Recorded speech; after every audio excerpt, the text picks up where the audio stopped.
Buongiorno a tutte e a tutti, benvenuti a Sveglia Trieste. Oggi avremo ospiti in studio Ignazio Vania di Fratelli d'Italia e Enrico Bullian del Patto per l'Autonomia, quindi se vorrete dialogare con i nostri ospiti potrete farlo come sempre chiamandoci qui in diretta oppure scrivendoci una mail. Avremo anche i nostri collegamenti esterni, quindi cominciamo subito con la nostra rassegna stampa ma con la pagina del tempo, quindi con il sito dell'Osmeralpa regionale. Diamo un'occhiata appunto alle previsioni meteo. Sulla regione oggi un temporaneo promontorio anticiclonico favorirà maggiore stabilità. Venerdì invece affluiranno correnti sud-occidentali progressivamente più umide, soprattutto in quota.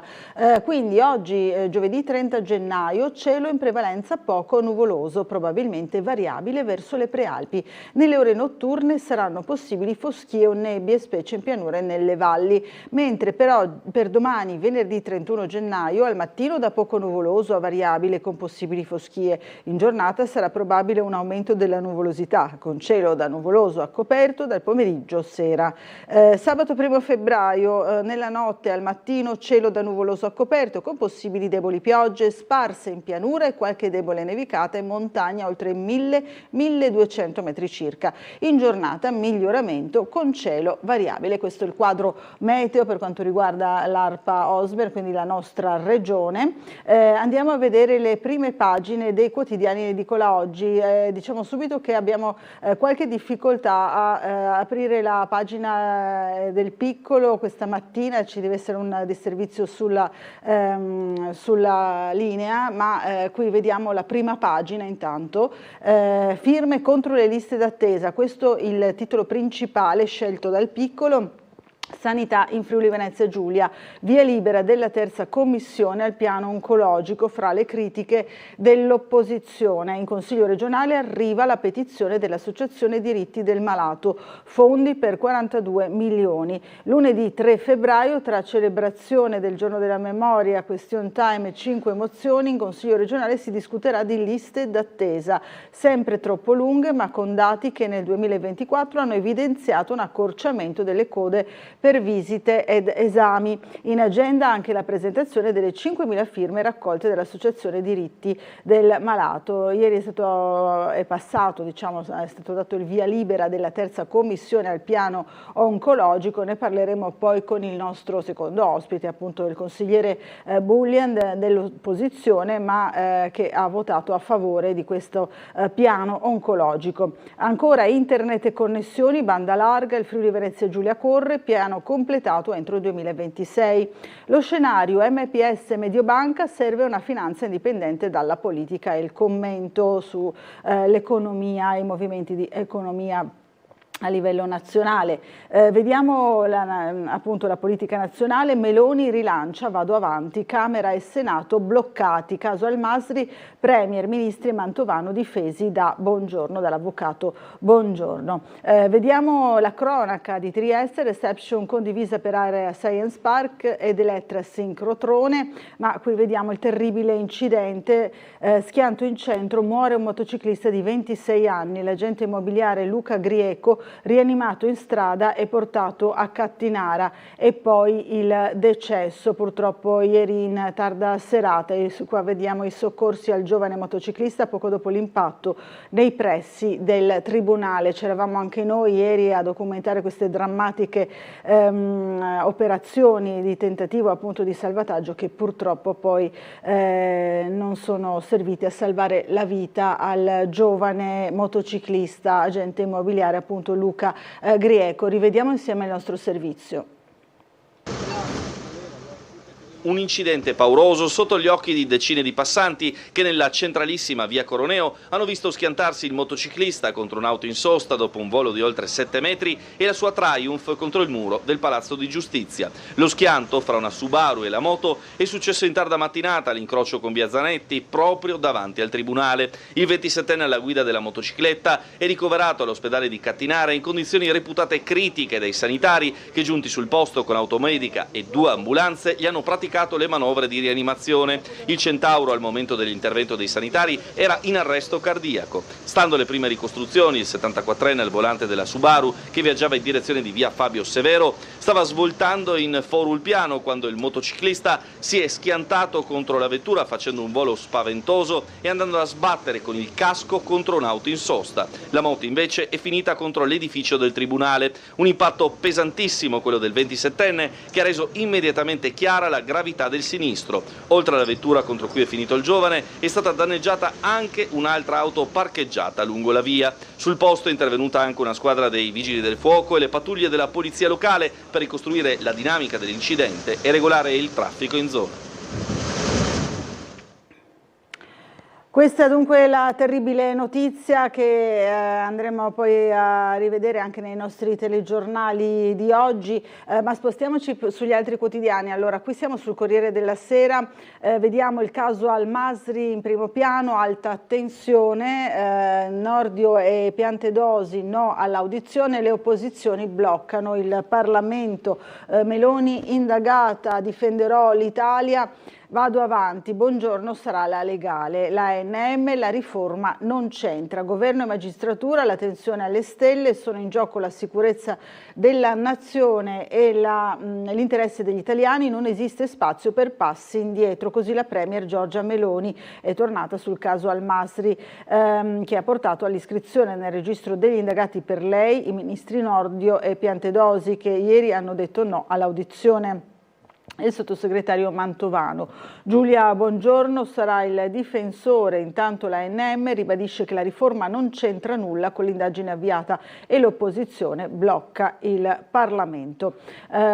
Dunque ancora le inchieste, la sfida ai clan e il suo Napoli, addio Fabio, la morte del collega Fabio Postiglione, aveva 44 anni, ha conquistato il Corriere con una semplicità disarmante, ricordano i colleghi. La Champions, sconfitte per Juve e Milan, l'Atalanta pareggia a Barcellona, solo l'Inter è promossa, le altre ai playoff, questo è il risultato della giornata calcistica. Il caso DeepSeek, gli USA contro Pechino, presi i nostri dati. Svolta in Germania, patto antimigranti con il voto dell'AfD, Berlino la mozione della CDU. Andiamo a vedere altri quotidiani che sono in edicola quest'oggi. Allora cominciamo con la Repubblica, Al Masri il governo scappa, polemica per le mancate audizioni dei ministri Nordio e Piantedosi dopo gli avvisi del torturatore liberato. La Premier convoca il vertice sull'immigrazione dalla Libia, andiamo avanti, difese affidate a Bongiorno. Il caso blocca il Parlamento, le opposizioni, Meloni deve chiarire. Questa è la lettura di Repubblica. Ancora Lovoi respinge le accuse, atto obbligatorio. Centrosinistra, Conte dice sì a Franceschini. La stretta sui migranti in Germania con i voti dei neonazisti. Mozione della CDU passa con il sostegno di AfD. Scholz, imperdonabile, proteste a Berlino. La truffa sul Pandoro. Ferragni al giudizio, attacca Fedez, tradita e umiliata. Emis Chilla, indagato, rinuncia a Sanremo. Ancora andiamo a vedere La Stampa, Al Masri paralizza il Parlamento, la difesa del governo a Bongiorno, i profughi, noi massacrati in cella, il caso dei volti tolti al procuratore, tolti al procuratore Lovoi, l'opposizione Meloni in aula o lavori fermi, il libico ha un visto USA di 10 anni, Santanchè l'inchiesta rimane a Milano. Il colloquio di Pietro, Giorgia ha fatto una furbata, la Presidente del Consiglio attacca Luigi Ligotti e il procuratore Francesco Lovoi facendo una furbata, dice l'ex PM di Mani Pulite Antonio Di Pietro. Vediamo anche l'intervista a Cacciari e le inchieste, politica contro toghe, un refrain nauseante, Libia, storia sporca. Ancora i bad boys di Sanremo e il ritiro di Emis Chilla, al secolo Emiliano Rudolf Giambelli, rapper Brianzolo di Vimercate, quest'anno avrebbe dovuto fare il suo ingresso sul palco del teatro Ariston e invece no. Anche qui il femminicidio non esiste, il presidente argentino Milei cancella l'aggravante, un omicidio è sempre un omicidio. L'autunno di Ferragni a giudizio per truffa, il personaggio. Allora andiamo a vedere ancora il giornale, eccolo qui, chi vuole colpire la Meloni, questa è l'analisi del giornale, l'avviso di garanzia, dietro al caso Al-Masri, le manovre degli 007 di Berlino per danneggiare il governo italiano troppo influente sulla scena internazionale. La sinistra blocca il Parlamento, l'inchiesta non era un atto dovuto, per l'esecutivo l'ipotesi del segreto di Stato.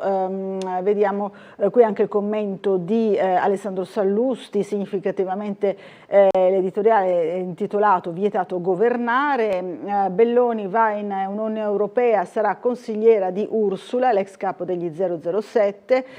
Caos urbanistica, Salva Milano, Sala lancia l'out-out al Partito Democratico. Vediamo finti scandali e figuracce, l'ultima speranza dell'opposizione, il commento di Vittorio Feltri, e Giorgia ai suoi, io Don Chisciotte di Augusto Minzolini. Ancora tra Pandoro Gate e Corna, Ferragni a processo, accusa Fedez traditore.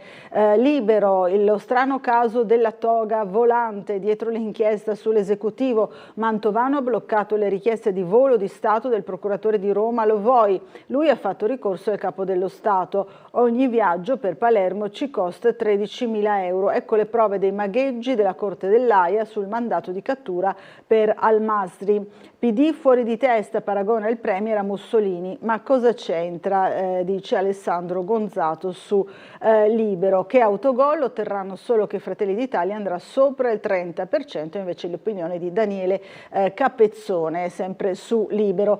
Vediamo ancora il Fatto Quotidiano, regioni, Gran Turismo, agenzie viaggi a sbafo, governo contro corti dei conti locali, Puglia, Lombardia, Emilia Romagna in C, che si promuovano vini e mozzarella o si gettino ponti in nome della cultura italica, la corporazione aeronautica regionale ha sempre la valigia pronta, tanto paga pantalone. Questa è la curiosa analisi che fa il Fatto Quotidiano quest'oggi. E poi i ministri indagati litigano e chiudono il Parlamento, Meloni vuole denunciare i PM di Roma sugli 007 e Caputi riferiti in aula? No, la risposta. Il duo Piantedosi Nordio contro Premier e Tajani, Camere deserte fino al 4 di febbraio. Ancora tutti gli strafalcioni giuridici e temporali, le bugie di Giorgia in video, così scrive il Fatto Quotidiano, le amnesie sugli assalti a Conte per scorta e Covid.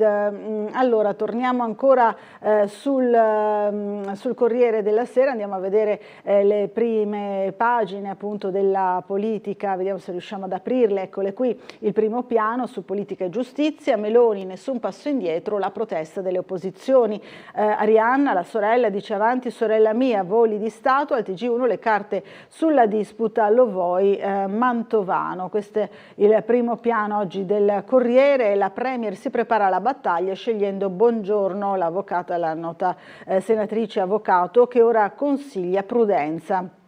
Al Colle il silenzio attento di Mattarella. Vediamo ancora, sempre sul Corriere della Sera, sempre in primo piano, le notizie. Scusate, c'è un po' di lentezza oggi nel funzionamento del mezzo informatico. Allora, la trincea di Lovoi sotto attacco, non si poteva fare diversamente, dice i richiami alla legge e alla necessità di delegare gli accertamenti al Tribunale dei Ministri. Vediamo ancora un fronte antigoverno dal PD ad Azione, Parlamento bloccato fino al 4 febbraio. Schlein, Meloni non può cavarsela con un video. Dalla politica nazionale torniamo a quella regionale. Con il titolo in prima pagina sul piccolo, appunto sulla sanità in Friuli Venezia Giulia. Ieri c'è stata la riunione della terza commissione sul piano oncologico appunto in regione e alla fine appunto è stato approvato con i voti a favore anche di alcuni esponenti dell'opposizione, ma intanto durante la lunga discussione nel pomeriggio c'è stato un po' di bagarre in aula. Allora rivediamo insieme il servizio. Il nuovo piano oncologico regionale, voluto dal ticket Federica Riccardi, alla prova dell'Aula dopo i marosi provocati da oltre un mese di polemiche, in particolare quelle che hanno scosso il centrodestra dall'interno, dal voto contrario del comune di Gorizia e la Tisana, guida Forza Italia Ziberna e Fratelli d'Italia 7, al Consiglio delle Autonomie Locali, sino al rientro della potenziale crisi pordenonese, anche qui a guida meloniana, con lo stralcio della contestata tabella di sintesi e la costituzione di un comitato oncologico che deciderà via via chi fa cosa, polemiche sulle quali l'opposizione si è gettata a capofitto. Il dato politico di tutta questa storia qua è questo, è che da una parte la giunta, la maggioranza ha dovuto cedere ad una parte politica che gli ha imposto intanto di togliere quella che è la sintesi di un piano. Non può essere una tabella che improvvisamente togliere una tabella che improvvisamente abbia messo tutti d'accordo. Nella partita, peraltro, se c'è stata un'opposizione interna, si è registrato anche un appoggio esterno nel civico Enrico Bullian di Patto per l'Autonomia, che ha ribadito in aula il sì al provvedimento. Quindi tenterò di difendere il piano da sinistra, per così dire, perché lo ritengo utile in particolare per le cosiddette classi subalterne. Poi c'è anche chi mi chiede chi me lo fa fare. Io rispondo semplicemente nessuno. Agisco però secondo scienza e coscienza. Quindi i punti chiave del piano ribaditi dalla maggioranza proprio da rappresentanti forzisti e meloniani. È una risposta assolutamente necessaria alla necessità della offerta e risposta di salute che ha come fondamento principale la presa in carico del paziente, del malato. I principi sono stati condivisi con i medici, specialisti di tutta la regione, alcune tabelle invece risultavano premature. Credo che stralciando la tabella che per l'appunto noi giudicavamo prematura, questo piano oncologico sia assolutamente un piano di cui questa regione aveva bisogno, che porterà razionalizzazione, che porterà concentrazione di competenze e quindi sarà a vantaggio dei cittadini, i cittadini che avranno comunque vicino i luoghi in cui avere le prestazioni ordinarie in casi purtroppo oncologici. E c'è stata anche la risposta alle opposizioni su alcuni punti della così animata discussione da parte dell'assessore regionale alla salute Riccardo Riccardi. Sentiamo che cosa ha detto in aula. Io oggi sono stato il primo a dire in quest'aula che coerentemente che sulle vicende complesse, a partire dalla chirurgia oncologica, non è accettabile che si facciano delle operazioni che riordinino il sistema pubblico e si lasciano interventi pur con una casistica elevata all'interno del sistema accreditato. Questo l'ho detto, lo ripeto e voglio dire, sono abbastanza colpito del fatto che oggi in quest'Aula ci sia qualcuno che contesta a me di privatizzare il sistema della salute e mi dice che devo mantenere questo, compreso qualcuno che vuole candidarsi a fare il sindaco del Pordenone che è lì fuori e che mi contesta il percorso di chiusura del punto nascita di San Giorgio, che è un privato accreditato, perché o è l'una o è l'altra e non può essere una cosa di giorno, una cosa di notte, una cosa al giorno pari e una cosa al giorno dispari. Questo per onestà intellettuale nei confronti di tutti, nel rispetto delle posizioni. Io penso che noi facciamo bene a fare questo. Se qualcuno ha cambiato idea per una manciata di preferenze, si assuma la responsabilità di dirlo. Queste le parole appunto della lunga poi risposta dell'assessore Riccardo Riccardi alle opposizioni, ma anche a chi commentava non in modo favorevole il piano oncologico che poi appunto è stato approvato in sede di terza commissione, quindi è stato dato il via libera. Poi oggi ne parleremo nuovamente, torneremo su questo argomento sicuramente. Allora andiamo ora a collegarci con la sala operativa della Polizia Locale per vedere qual è la situazione del traffico in città questa mattina. Allora, chi abbiamo in linea quest'oggi? Buongiorno. Buongiorno, in linea l'assistente scelto Cernecca Marco. Buongiorno. Allora, inizierei con la notte che è passata abbastanza tranquilla, solo alcune richieste per interventi inerenti a delle soste irregolari. La situazione del traffico attualmente è comunque scorrevole su tutta la rete. viaria del Comune, non abbiamo segnalazioni per intralci o sinistri attualmente. Per questa giornata ricordo che sono previste delle riprese televisive in Piazza Goldoni a partire dalle 6 di mattina e si concluderanno a quanto vediamo alle 18, e dalle 13 avremo anche delle nostre pattuglie che saranno presenti in ausilio alla produzione, sia in Piazza Goldoni appunto come dicevo, e sia anche in Viale al Cacciatore, sempre per agevolare delle riprese di questa produzione. Bene. Inoltre ricordo la chiusura di Via Livia all'altezza del Civico 2, e chiaramente tutto segnalato con opportuna segnaletica, dalle ore 9:30 alle 11 e dalle 14 alle 16. E sempre una cosa da ricordare: nel tratto compreso tra Piazza Casali e Piazza Dalmazia, certo, come oramai consuetudine, sono previsti lavori o prove con le vetture del tram, per cui si invita a non parcheggiare in zona. Altre cose oggi non sono in programma e non avrei null'altro da segnalare, per cui le ritornerei la linea augurando una buona giornata. Grazie, buon lavoro e buona giornata sia a lei che ai suoi colleghi. Grazie. Allora, noi continuiamo ancora un po' con la nostra appunto rassegna stampa. Ieri, oltre all'assessore regionale Riccardi, abbiamo sentito anche il presidente Massimiliano Fedriga, che oltre sulle questioni della sanità che erano in discussione in regione, ha parlato anche dei casi nazionali, quello che è in primo piano insomma sul Premier Meloni e il caso Al Masri, ma anche su altre questioni. Allora risentiamolo ai nostri microfoni. Guardo questa cosa con cautela e preoccupazione. Così il presidente del Friuli Venezia Giulia, Massimiliano Fedriga, ha commentato la notizia relativa all'iscrizione nel registro degli indagati della Premier Giorgia Meloni, insieme al sottosegretario alla presidenza del Consiglio dei Ministri Alfredo Mantovano e ai ministri Carlo Nordio e Matteo Piantedosi. L'annuncio dell'indagine per favoreggiamento e peculato in merito alla gestione del caso Al Masri, il comandante libico arrestato, poi rilasciato e riportato in patria con aereo di Stato dei Servizi, era stato fatto dalla stessa Presidente del Consiglio, una notifica arrivata dal procuratore capo di Roma. Mi sembra alquanto particolare, oltretutto ho visto in questi giorni, in queste ore, delle tesi da avere un atto dovuto.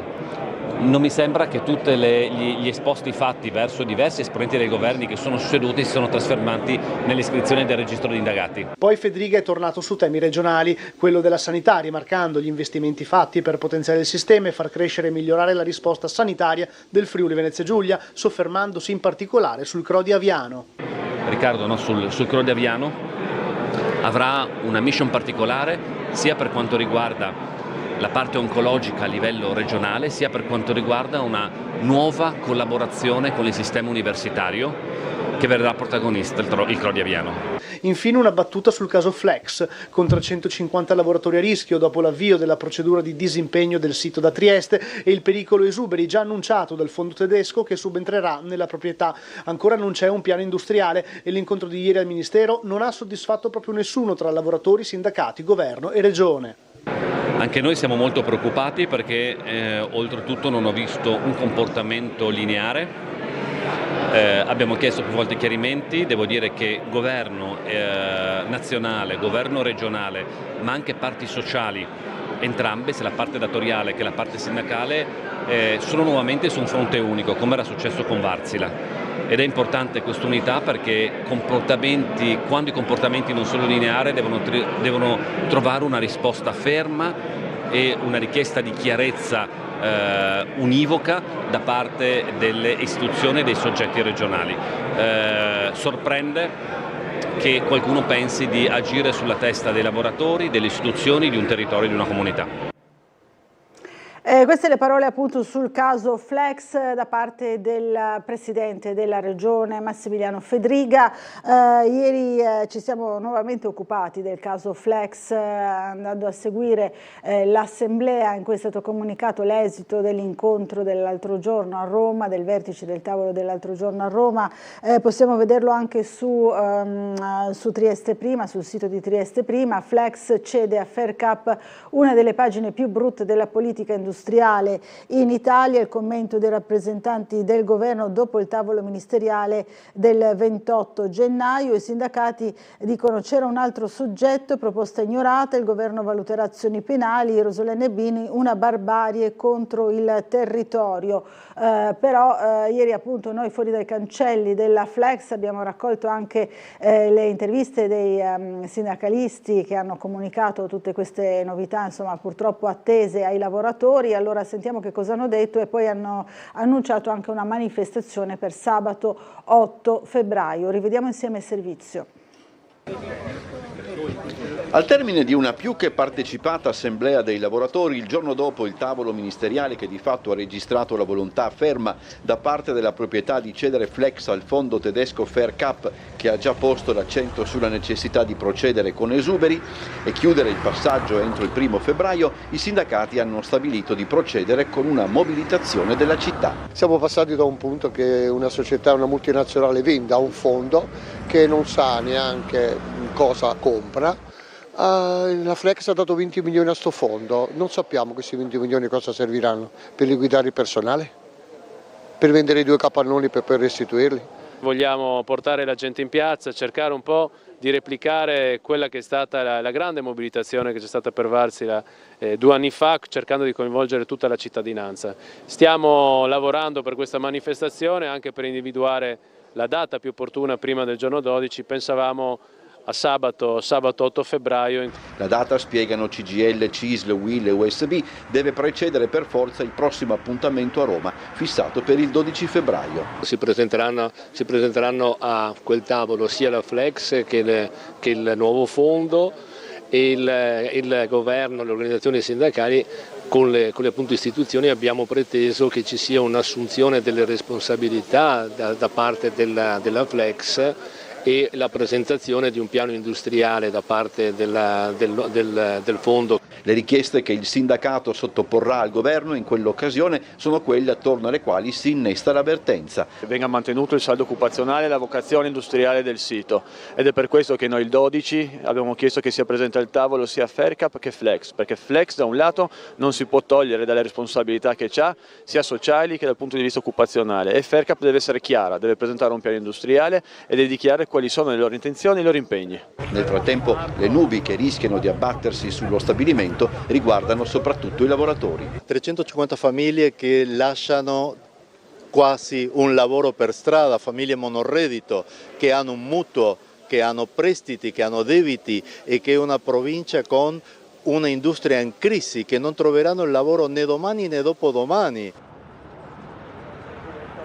Allora, queste appunto le preoccupazioni per quanto riguarda questa nuova fase della crisi industriale in provincia di Trieste. Allora torniamo a leggere un pochino il Corriere della Sera invece per quanto riguarda i casi nazionali ed internazionali. Allora in primo piano sempre politica e giustizia, qui vediamo da via Dal Masri accordi e ricatti, nel 2017 in 36 ore arrivano in 13.500 in Roma tratta. Intesa sempre rinnovata nonostante le denunce. Si fa i trascorsi di questo caso. Ancora andiamo avanti sempre sul Corriere della Sera, la consulta, salta l'accordo sui giudici, rinvio di almeno 2 settimane, il ministro Ciriani, non c'è il clima bipartisan, lo stallo sul nome di Forza Italia. Qui vediamo il caso, la ministra truffa all'Inps, l'inchiesta su Santanchè rimane a Milano, Sala alza il tiro sul Partito Democratico, voti il Salva Milano o il problema è politico, il sindaco sarebbe in discussione, il mio operato dice. Andiamo ancora avanti, vediamo l'anniversario, 10 anni al Quirinale, un record di permanenza con la gestione di 3 crisi, l'idea di uno Stato comunità e la sintonia con gli italiani. Si parla del Presidente della Repubblica Sergio Mattarella, che qui vediamo in una foto nel giorno del 25 aprile del 2020 in piena emergenza Covid all'Altare della Patria a Roma. Un record dal punto di permanenza, il profilo Sergio Mattarella, 83 anni, è stato eletto Presidente della Repubblica il 31 gennaio 2015 e rieletto per un secondo mandato il 29 gennaio del 2022. Ieri appunto celebrava 10 anni. Oggi liberi altri 3 ostaggi israeliani e siamo agli esteri. L'inviato di Washington entra a Gaza. La missione di Witkoff, il leader degli Stati Uniti, via i visti per gli studenti universitari filo Hamas. Ancora Ucraina e russi avanzano, prima linea senza munizioni, scontro ai vertici della difesa. Il ministro attacca la capa dell'agenzia per l'acquisto di armamenti. Allora dobbiamo fermarci per una breve pausa pubblicitaria, ci rivediamo subito dopo, fra pochissimo.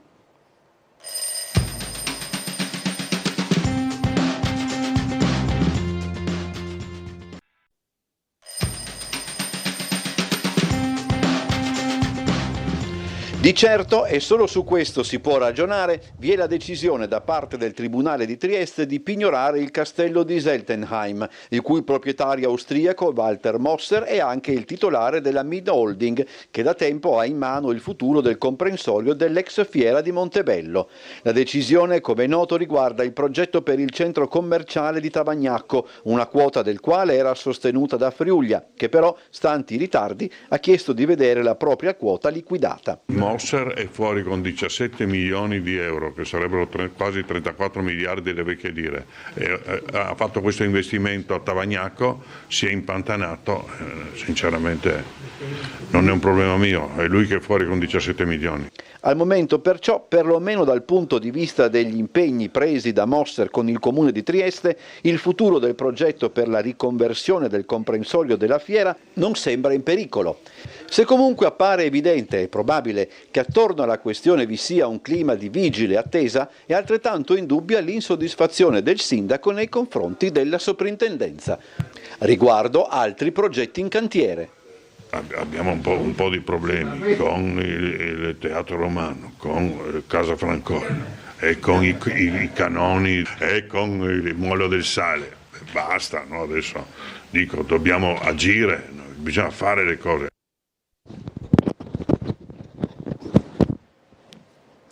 Queste le parole del sindaco Roberto Di Piazza sul caso emerso ieri appunto delle problematiche per quanto riguarda l'ex fiera di Montebello e quello che è accaduto con il pignoramento di un castello appunto all'imprenditore austriaco Mosser. Ci spostiamo per un attimo a Gorizia perché ieri è stato dedicato un giardino, almeno una parte del giardino, quella relativa alla fontana in Corso Verdi, proprio a Gorizia, a Demetrio Volcic, al giornalista e storico corrispondente da Mosca, senatore, europarlamentare Demetrio Volcic, con una sentita cerimonia a cui erano presenti anche la moglie, la figlia e la nipotina del giornalista. Allora rivediamo insieme il servizio.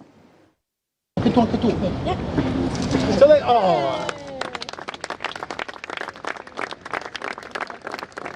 La capitale europea della cultura tra Gorizia e Nova Gorica forse non ci sarebbe senza il lavoro di Demetrio Volcic per avvicinare le due città. Una piccola folla di autorità e cittadini ha partecipato questa mattina alla cerimonia di scoprimento della targa dedicata al grande giornalista, voce per eccellenza dell'Europa dell'Est, corrispondente Rai da Mosca, senatore ed europarlamentare legatissimo a Gorizia. Noi vivevamo fra qui e Parigi, ma quando lui stava a Parigi diceva beh sì Parigi, ma io vado a Gorizia dove sto molto meglio, e proprio ha avuto un innamoramento di sta città. E la sensazione mia quando parlavo con lui di essere ascoltato, e quando Mitya ti ascoltava e annuiva, ti sentivi davvero al settimo cielo. Una cosa, la scelta di questo posto è proprio perché da qui Mitya, visto che certamente ci sta guardando dalle finestre di casa sua, da qui lui poteva guardare, perciò era un tratto di strada che lui faceva quotidianamente. Sono state le donne di Demetrio Mitya Volcic, moglie, figlia e nipotina,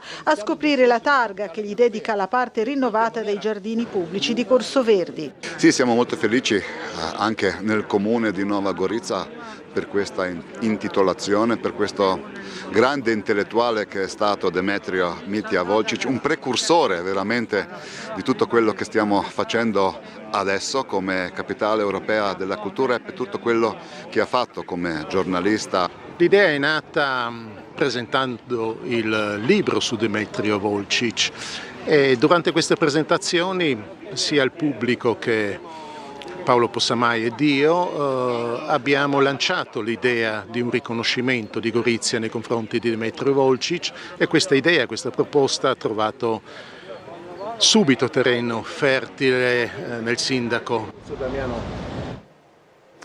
Una cerimonia che vediamo riportata anche sul sito del Piccolo, l'omaggio a Volčić, voce dell'Europa, Giardini Pubblici di Gorizia gremiti per la cerimonia di inaugurazione della targa dedicata al giornalista e parlamentare. Le targhe dei luoghi raccontano storie, Volčić oltre i confini, scrive anche Paolo Possamai. Poi Unione Europea al bivio tra consolidamento interno e allargamento ai Balcani occidentali.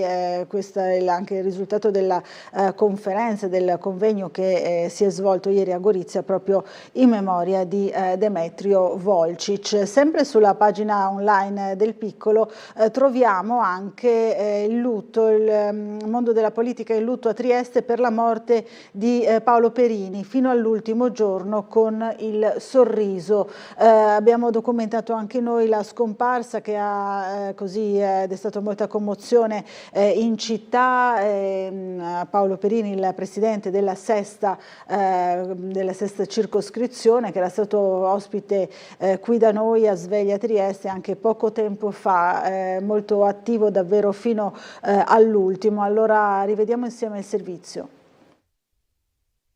Ha combattuto fino all'ultimo con tenacia e col sorriso, nonostante fosse conscio della gravità della malattia che lo aveva colpito. Il presidente della sesta circoscrizione Paolo Perini è morto ieri sera, lasciando nel dolore la famiglia, gli amici e i colleghi, tanto di lavoro, era dipendente della Trieste Trasporti, quanto quelli del suo partito, Fratelli d'Italia. Un uomo gentile, educato, molto impegnato per la sua circoscrizione, che conosceva angolo per angolo e per cui in molte occasioni si è battuto anche per quelle che agli occhi dei più rappresentano piccole cose, dalla potatura delle siepi alle asfaltature. Claudio Giacomelli, consigliere regionale, per diversi anni segretario provinciale di Fratelli d'Italia, ha parlato con una comprensibile commozione dell'amico scomparso. Paolo non ha mollato mai, fino all'ultimo lui è stato un presidente che si dedicava completamente al quartiere di San Giovanni, come ben sanno tutti gli assessori comunali, che lui perseguitava per il suo reone.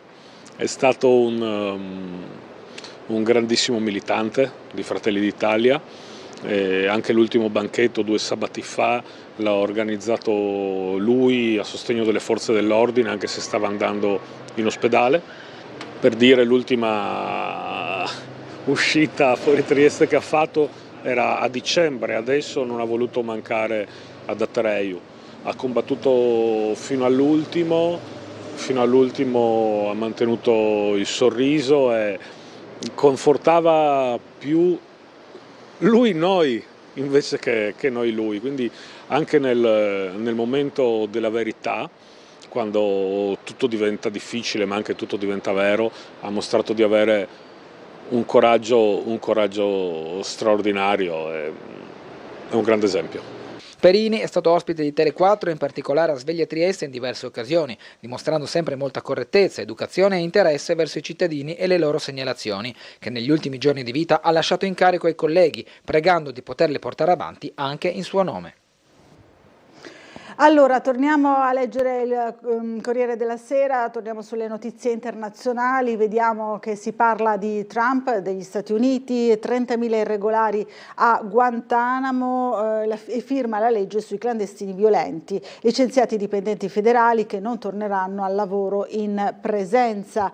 Andiamo ancora avanti, sempre sul Corriere, questa è una pubblicità. Allora, il voto che spaventa la Germania, ne abbiamo parlato leggendo le prime pagine dei quotidiani, cade il muro contro l'estrema destra. La mozione sui migranti di Merz passa grazie all'AfD. La leader storico Scholz imperdonabile. Questo accade in Germania. Le cronache, truffa aggravata, Ferragni a giudizio, il caso dei Pandori e delle uova pasquali, la decisione della procura.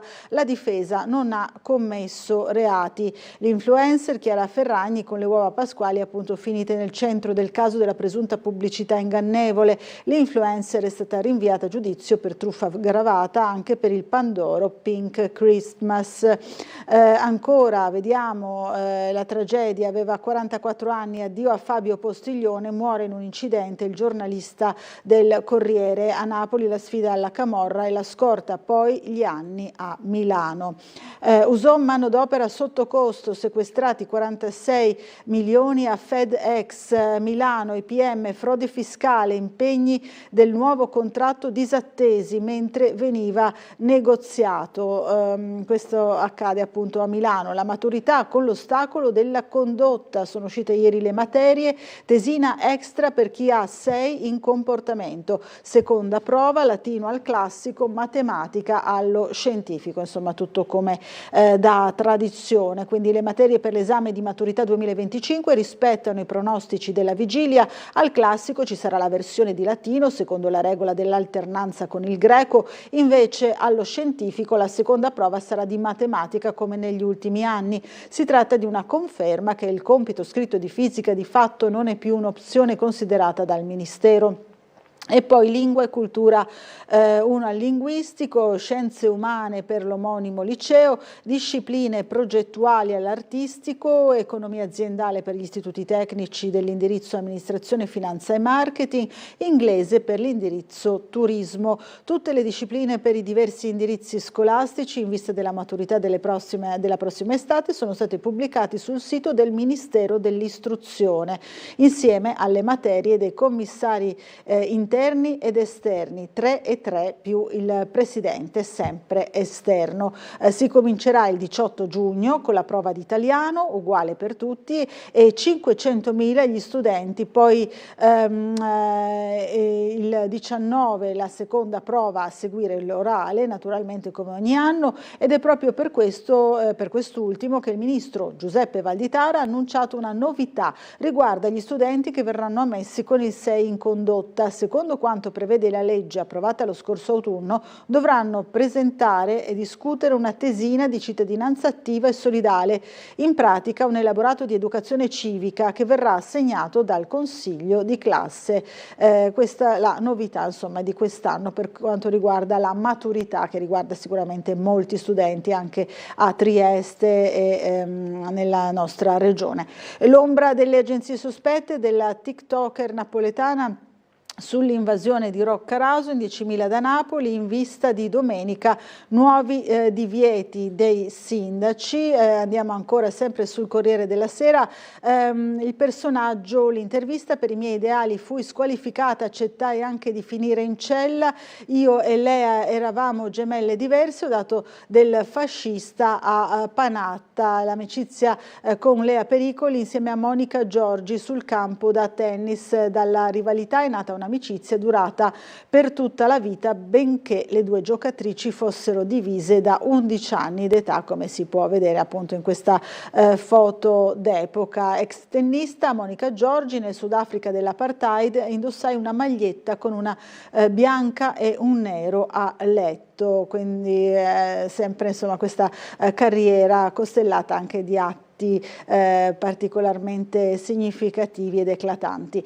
Allora torniamo alla prima pagina del Piccolo e andiamo a vedere che si parla nella cronache del saluto di Puia come direttore del carcere. Ecco le criticità, dice, facendo un po' un'analisi di quello che è stato il suo operato in questi anni. E poi ladri nelle abitazioni di mamma e figlia, blitz diurno a Muggia, ancora un furto, quindi anche in questo caso in una villetta, poi in una zona di periferia. Ieri abbiamo realizzato il servizio di questo furto con spaccata in quel di Muggia che era già stata colpita nei giorni scorsi, sempre dai ladri che si sono spostati, così ci racconterà ora Marco Stabile, un pochino appunto in zone più periferiche e isolate rispetto agli ultimi furti che c'erano stati invece negli appartamenti in rioni piuttosto affollati. Vediamo.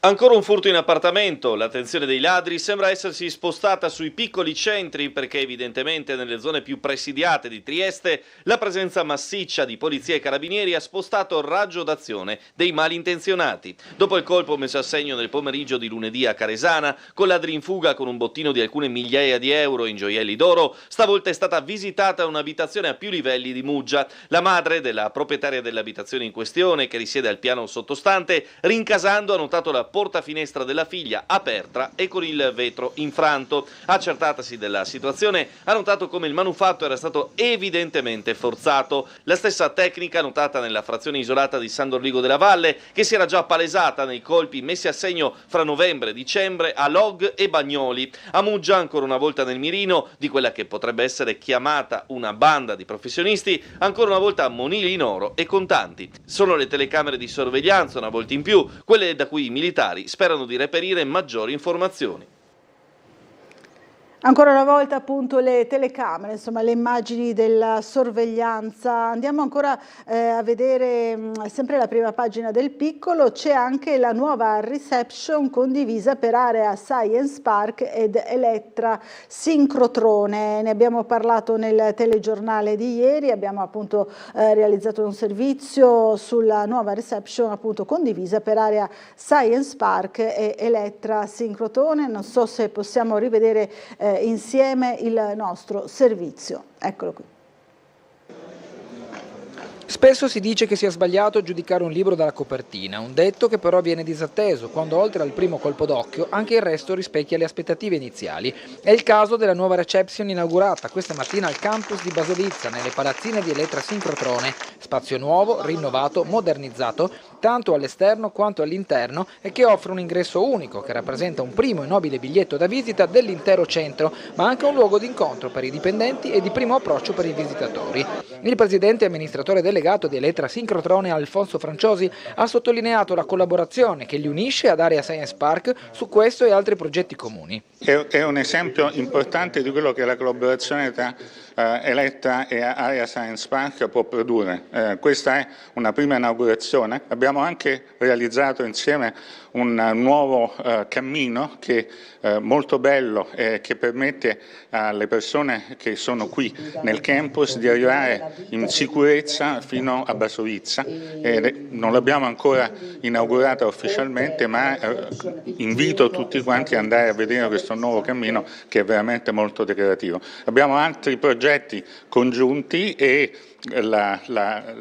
questo nuovo tipo di attiva collaborazione tra Area Science Park e Elettra ha un grande futuro per il miglioramento del comprensorio e anche per i cittadini di quest'area. A fare eco al presidente di Elettra e a rimarcare anche il senso di comunità che si rafforza con questa nuova apertura, il direttore generale di Area Science Park, Anna Sirica. Un significato molto importante, soprattutto la centralità, avere un punto dove visitatori e dipendenti comunque si incontrano. Questo perché? Perché vogliamo rendere i campus, non solo quello di Basovizza, più funzionale, migliorarne la sicurezza anche degli accessi sia per i dipendenti che per i visitatori e soprattutto rendere questo posto sostenibile e moderno. Allora, torniamo sulla prima pagina del Piccolo, dunque c'è anche la notizia sulla banda larga, internet e connessioni, banda larga, il Friuli Venezia Giulia corre il piano completato entro il 2026, anche di questo abbiamo parlato con un servizio nella giornata di ieri, nel telegiornale di ieri, la rete della banda larga si completa piano piano in Friuli Venezia Giulia e in questo caso riguarda in particolare i piccoli comuni. Allora rivediamo insieme il servizio. È la seconda regione che completiamo, è stato un bel lavoro, anche realizzato bene con il supporto della regione. completato il piano banda ultralarga in Friuli Venezia Giulia. La copertura di fibra ottica ha raggiunto 181 piccoli comuni della regione. L'infrastruttura, che rimane proprietà dello Stato, è realizzata e gestita in concessione da Open Fiber, che si è aggiudicata i bandi pubblici indetti da Infratel. In applicazione del piano, in Friuli Venezia Giulia Open Fiber ha costruito oltre 3.000 km di fibra ottica. Abbiamo completato tutto il piano delle cosiddette aree bianche, ovvero le opere previste nei 181 comuni corrispondenti a più di 160.000 unità immobiliari per un investimento complessivo di 120 milioni di euro. Il servizio di connettività ha anche coperto oltre 800 sedi della pubblica amministrazione, tra scuole, ospedali, ambulatori, uffici comunali, biblioteche e stazioni di forze dell'ordine. Questa sinergia è dovuta ad una concretezza nel raggiungimento degli obiettivi e nel risolvere i 1000 imprevisti pratici che ci sono nel realizzare una rete capillare così estesa sul territorio. Abbiamo costruito 3.000 chilometri di infrastruttura solo in Friuli Venezia Giulia, nelle aree bianche. Comuni bianchi, coloro che prima non avevano la banda ultralarga, oggi possono usufruire di tutti i servizi internet all'avanguardia a gran velocità. Abbiamo fatto un investimento nelle aree bianche di 120 milioni di euro. Parallelamente Open Fiber ha coperto anche già 3 città delle cosiddette aree nere, ovvero quelle dove ci sono anche altri operatori, a Udine, a Gemona e a Pordenone, e stiamo procedendo a buona velocità anche nelle comuni dove stiamo coprendo il piano delle aree grigie, essendo anche qui la regione più avanti nel piano rispetto a tutta Italia, come certificato proprio oggi dal Sole 24 Ore.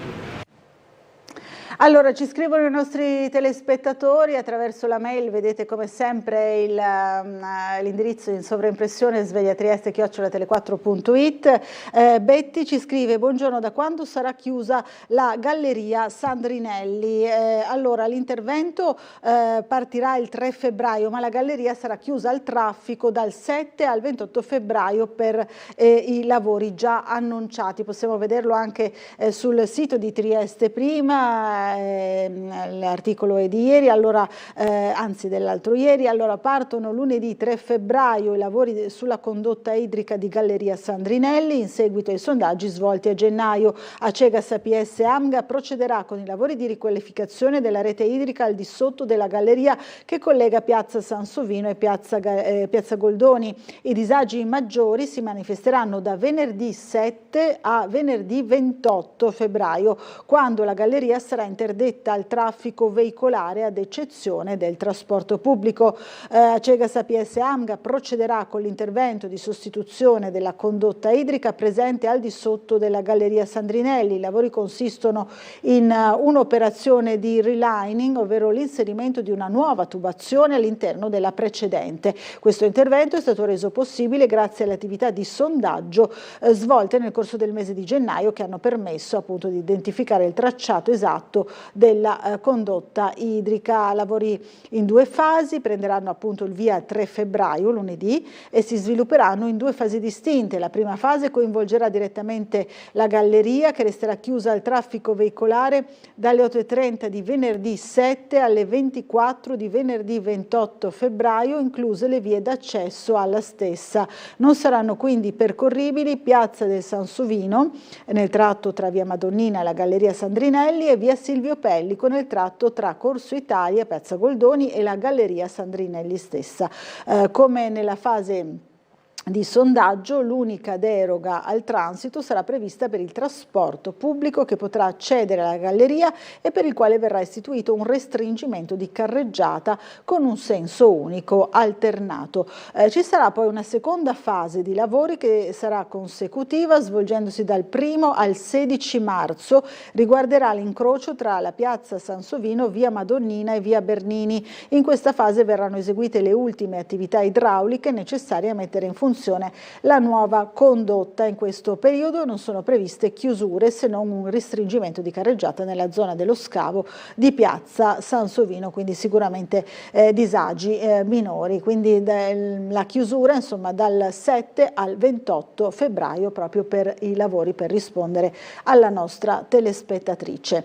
Allora torniamo Ancora a leggere i giornali, torniamo sul Corriere della Sera, vediamo che ci dà conto il Corriere del conto alla rovescia per quanto riguarda il ciclismo del Giro d'Italia. 100 giorni al Giro, splende il rosa, monumenti, luoghi olimpici, tesori nascosti e simboli dell'Albania, brillano i colori della grande corsa. Il lungo filo rosa è stato acceso ieri, dall'imbrunire all'alba, 37 luoghi, monumenti, ambienti naturali d'Italia ed Albania che verranno toccati dal prossimo Giro d'Italia. Sono stati colorati di rosa per segnalare i 100 giorni di distanza dalla partenza della corsa che avverrà il 9 maggio da Durazzo, una tradizione che va avanti da molti anni, un filo luminoso che ha unito 3.413 km e 300 metri di un percorso severo che andrà coperto in 21 tappe attraverso 15 regioni fino al cuore di Roma, dove il Giro celebrerà il suo vincitore per il terzo anno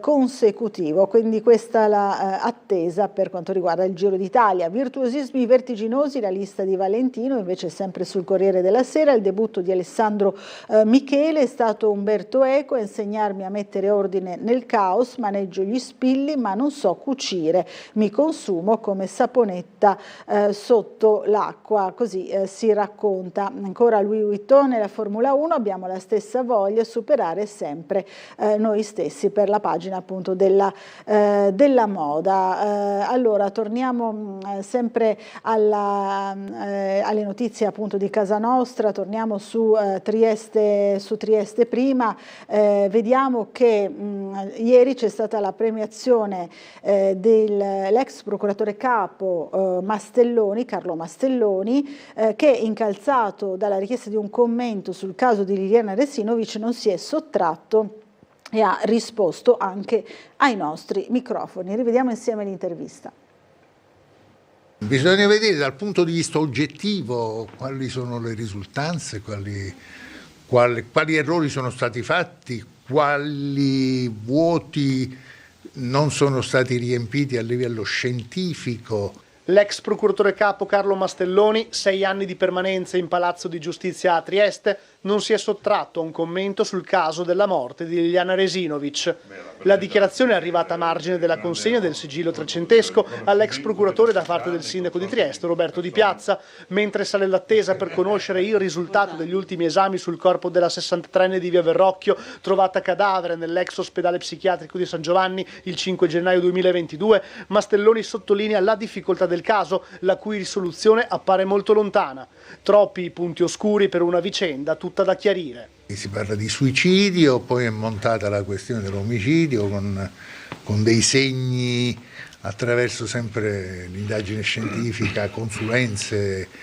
Io ho idea che non se ne verrà a capo presto, non so, perché è un caso complicato, tra l'altro è anche pietoso, perché si vede una persona di mezza età che aveva tanta voglia di vivere e poi attorno si muovono dei personaggi che hanno voglia di esprimere anche la loro ambiguità e quindi però restano sempre un po' abbottonati, c'è qualcosa ancora di fumoso dietro. Allora, dopo queste parole appunto dell'ex procuratore Carlo Mastelloni, ci dobbiamo fermare per una breve pausa pubblicitaria. Fra poco sarà con noi Ignazio Vania di Fratelli d'Italia. Fra poco.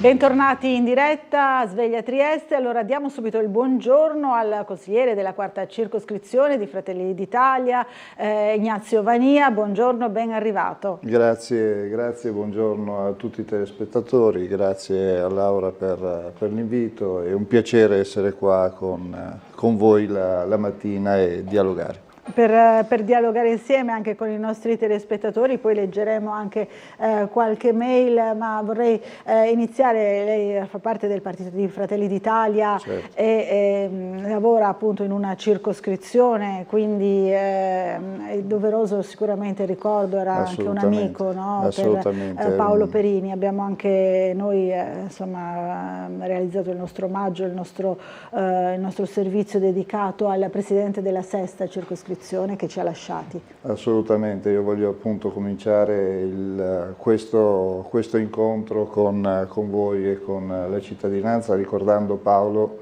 che oltre a essere il presidente della sesta circoscrizione, oltre a essere una persona importante anche del nostro partito, e per quello che faceva, per come si spendeva, era anche un amico con cui ci si confrontava, si collaborava e si faceva tante iniziative insieme. Era una persona che nella malattia aveva sempre il sorriso, ci trasmetteva proprio la sua voglia di vivere. È stato un colpo per tutti. Voglio fare le condoglianze anche alla famiglia, approfittare del mezzo per fare le condoglianze alla famiglia e ricordare Paolo come una persona positiva e sempre con la voglia di fare. Per cui ciao Paolo e grazie per quello che hai fatto. Naturalmente anche da parte nostra vanno le condoglianze, le abbiamo già fatto ieri alla famiglia, chi appunto gli era vicino e gli voleva bene, non erano in pochi, abbiamo visto appunto in queste ore. Allora, una telefonata in arrivo per noi, pronto, buongiorno. Buongiorno signore, sono Franco, Lega da Udine Nord, buongiorno. Buongiorno Franco. Sono a ringraziare il signor Visentin che mi menziona più volte. Sono diventato il coccolo dei triestini. La signora Nivea, Sergio, Fabio, Furio e un altro che adesso non ricordo, no? Hanno sempre detto, cioè ieri l'altro, cioè il 28, hanno detto che bisogna mettere i metal detector nelle piazze, ciò che io dico da 5 anni. Quindi da tempo, le nostre alte sfere sono praticamente in ritardo di 5 anni. Possibile che con tutto quello studio che hanno fatto sono talmente ignoranti che non riescono a capire certe cose?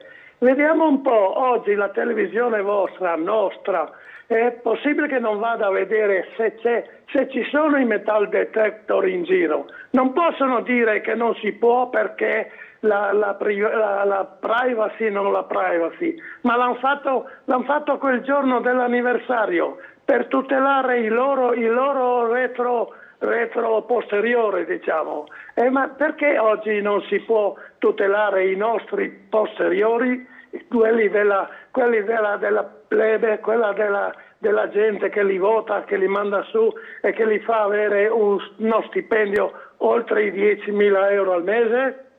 Grazie, grazie Franco, buona giornata. Allora, questo insomma sostiene Franco, lo sostiene da tempo, il tema della sicurezza è sempre all'attenzione dei nostri telespettatori, ci sono anche alcune mail che la riguardano, allora vediamo di leggerne qualcuna, così affrontiamo subito l'argomento. Il nuovo decreto sicurezza, dice Manuel, qualora dovesse essere approvato non andrà a garantire maggiore sicurezza ma andrà a inasprire la repressione. Ad esempio c'è un inasprimento sproporzionato, secondo Manuel, verso chi mette in atto i blocchi stradali, una forma di protesta sicuramente che arreca disagio ma anche molto utilizzata per ottenere alcune rivendicazioni da parte ad esempio dei lavoratori che protestano. Un saluto alla redazione. Poi ancora Piero, buongiorno, Trieste, immigrazione e sicurezza, in alcune città europee non sono sorte vaste aree islamiche dove neanche la polizia può entrare, a Trieste si potrebbe andare in questa direzione a causa dei buonisti, secondo Piero, magistratura politicizzata e ONG, non parliamo poi di Monfalcone, no? Che è qui vicino a noi. Certo. Queste le due mail di segno opposto però riguardano sempre più o meno lo stesso argomento. La sicurezza è il tema centrale di questo ultimo periodo, nel senso che è una cosa molto sentita dalla cittadinanza e sentita molto anche da noi amministratori e cerchiamo di essere sempre all'interno della nostra Costituzione e di muoverci all'interno delle regole che ci sono.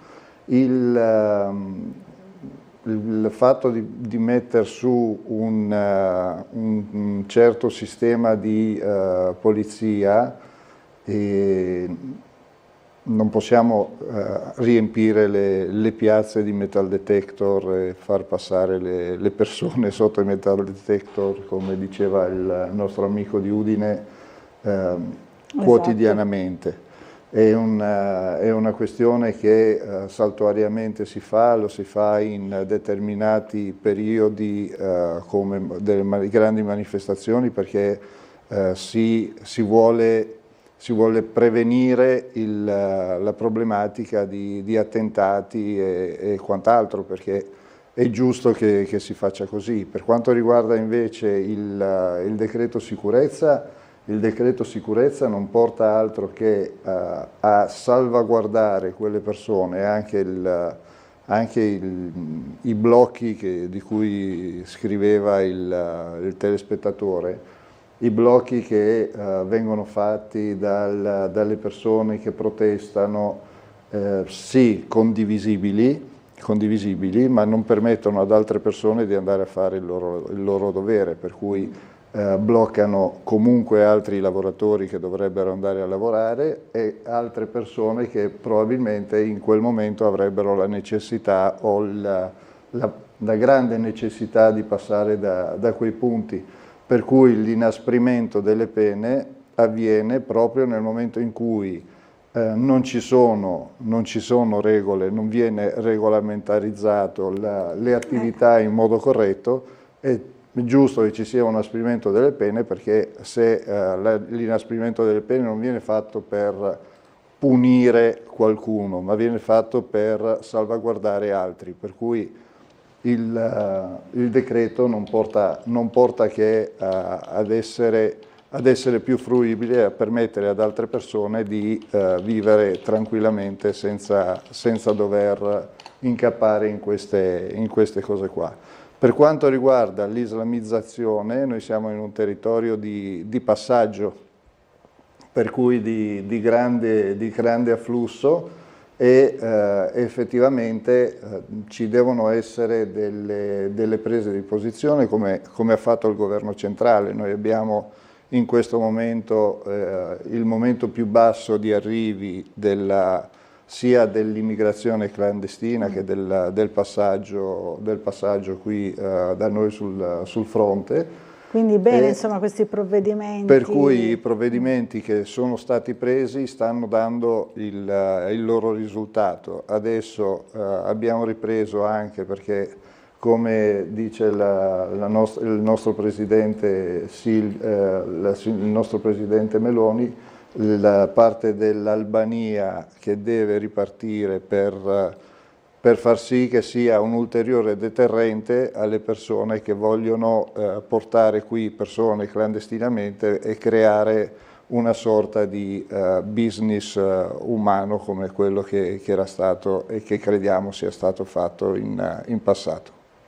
Benissimo, quindi anche insomma ha parlato dei provvedimenti di livello nazionale, stiamo vedendo insomma anche la sperimentazione anche qui da noi come voluto dal prefetto, ma su indicazione appunto di quello che le zone rosse, no? Di quello che è consentito appunto dal Ministero stesso, certo, dell'Interno.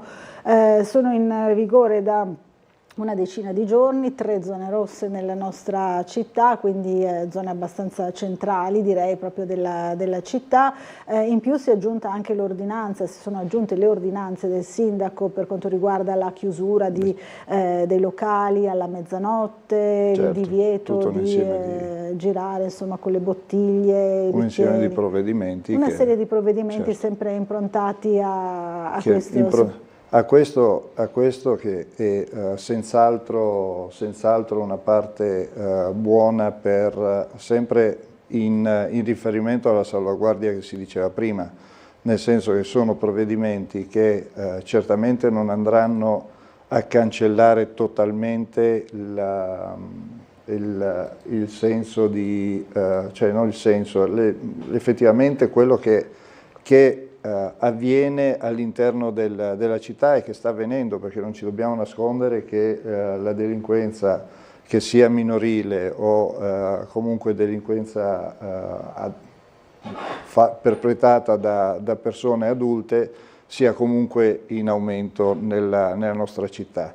Si è preso, come è permesso, la possibilità e la fattività di fare le zone rosse per aumentare il controllo, la chiusura dei locali a mezzanotte è un buon provvedimento, perché comunque permette il controllo più capillare del territorio, e aggiungo che a livello anche nostro di partito, a livello locale di partito, ci stiamo confrontando anche all'interno nostro, non aggiungo ulteriori dettagli perché è in fase di lavorazione. Stiamo facendo anche dei progetti ulteriori per quanto riguarda la sicurezza, in accordo con l'assessore De Gavardo, con i nostri vertici di partito locale, e stiamo cercando anche ulteriori attività da implementare proprio per salvaguardare, per permettere una sicurezza maggiore all'interno della nostra città e dei nostri cittadini. Abbiamo un'altra telefonata, pronto, buongiorno, chi è in linea con noi? Pronto, buongiorno. Buongiorno a lei. Buongiorno a lei, anche ai suoi ospiti e a tutta la redazione. Volevo fare una domanda. Ieri sono passato casualmente per la rotonda del Boschetto e ho visto che non ci sono più le fontanelle dell'acqua, quelle che aveva messo il comune. Le casette dell'acqua, sì. Mi ha detto anche una mia amica, una mia conoscente, che anche a Valmaura le hanno tolte. Ma adesso le hanno tolte definitivamente o... Allora, ci informiamo. Ci informiamo, da quello che... quarta non ce ne sono, mi pare. Ce n'era una vicino Via Locchi, e da quello che ricordo, ma comunque mi impegno ad approfondire la situazione, dovrebbe essere scaduto il contratto con la ditta che li gestiva. Da quello che ricordo. Probabilmente è un problema di questo tipo, sì. Allora, però magari ci informiamo. Però mi informo per essere più certo. Benissimo. Perché sono cose che ho sentito ma non ho verificato di persona.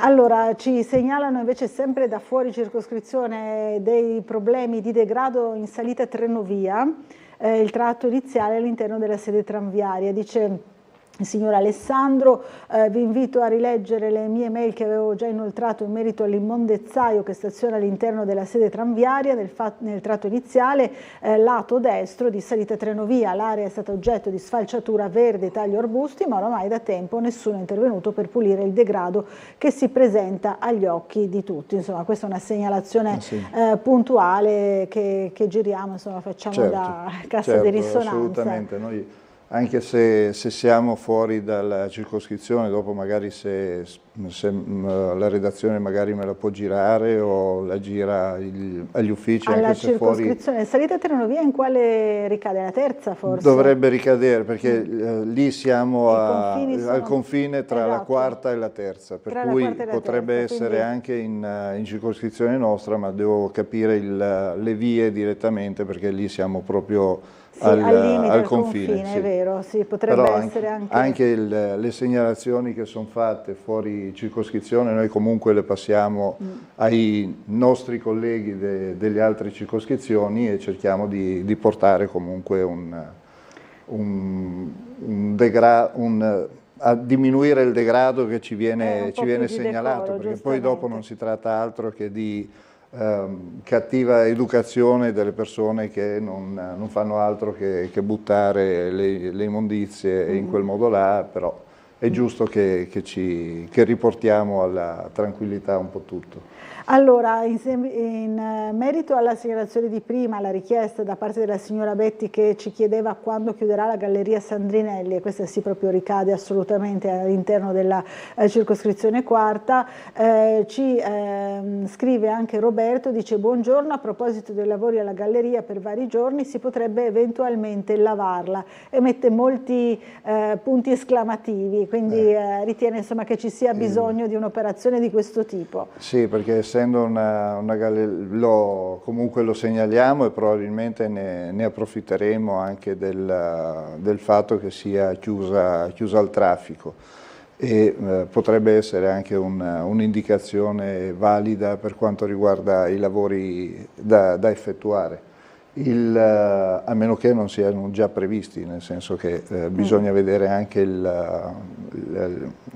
il cronoprogramma che è stato fatto per la realizzazione dei programmi. In realtà si tratta soprattutto di sottoservizi.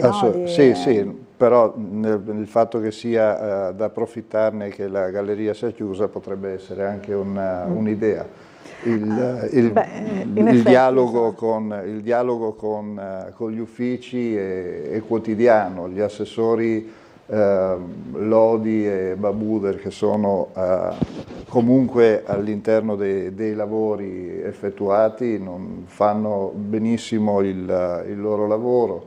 Io tra l'altro devo anche ringraziare personalmente anche l'assessore Babuder, perché ci ha messo i raccoglitori dell'olio esausto, che era anche un suo punto da anni, ma lo abbiamo riportato alla luce come problematica ed è stato realizzato, e da una richiesta che abbiamo fatto noi come circoscrizione sull'installazione delle colonnine per le riparazioni veloci delle bici sulla ciclabile. Anche quello è stato realizzato, perché sono state messe, per cui alla fine lavorando insieme, portando avanti i vari punti di attenzione, si hanno dei risultati. Dei risultati apprezzabili, insomma. Certo. Roberto ci fa sapere, un altro telespettatore che si chiama anche lui Roberto: buongiorno amici, anche a Roiano è stata tolta la casetta dell'acqua, hanno detto che è scaduta la gara e quindi devono farne un'altra, poi si vedrà,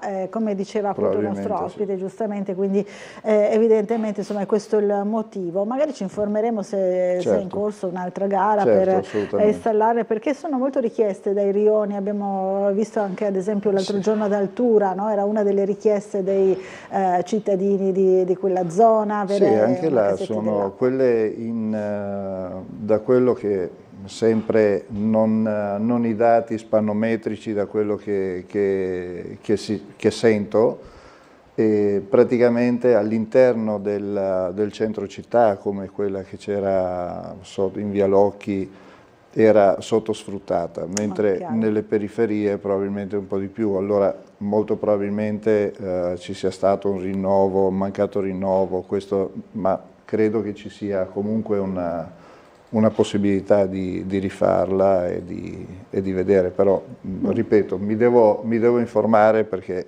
dare delle notizie frazionate o incerte non è nel mio stile.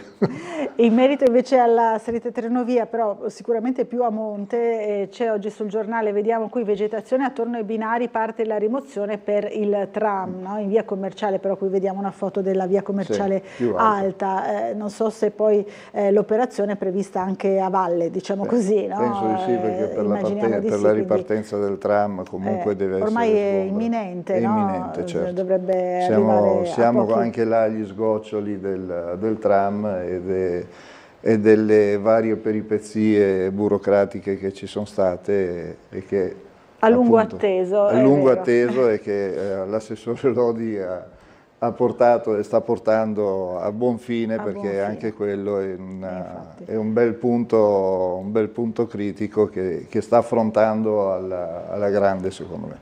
Allora, una telefonata, buongiorno, chi è in linea con noi? Buongiorno, sono Figlio. Innanzitutto saluto la redazione, lei, dottoressa, e il suo gentile ospite. Buongiorno.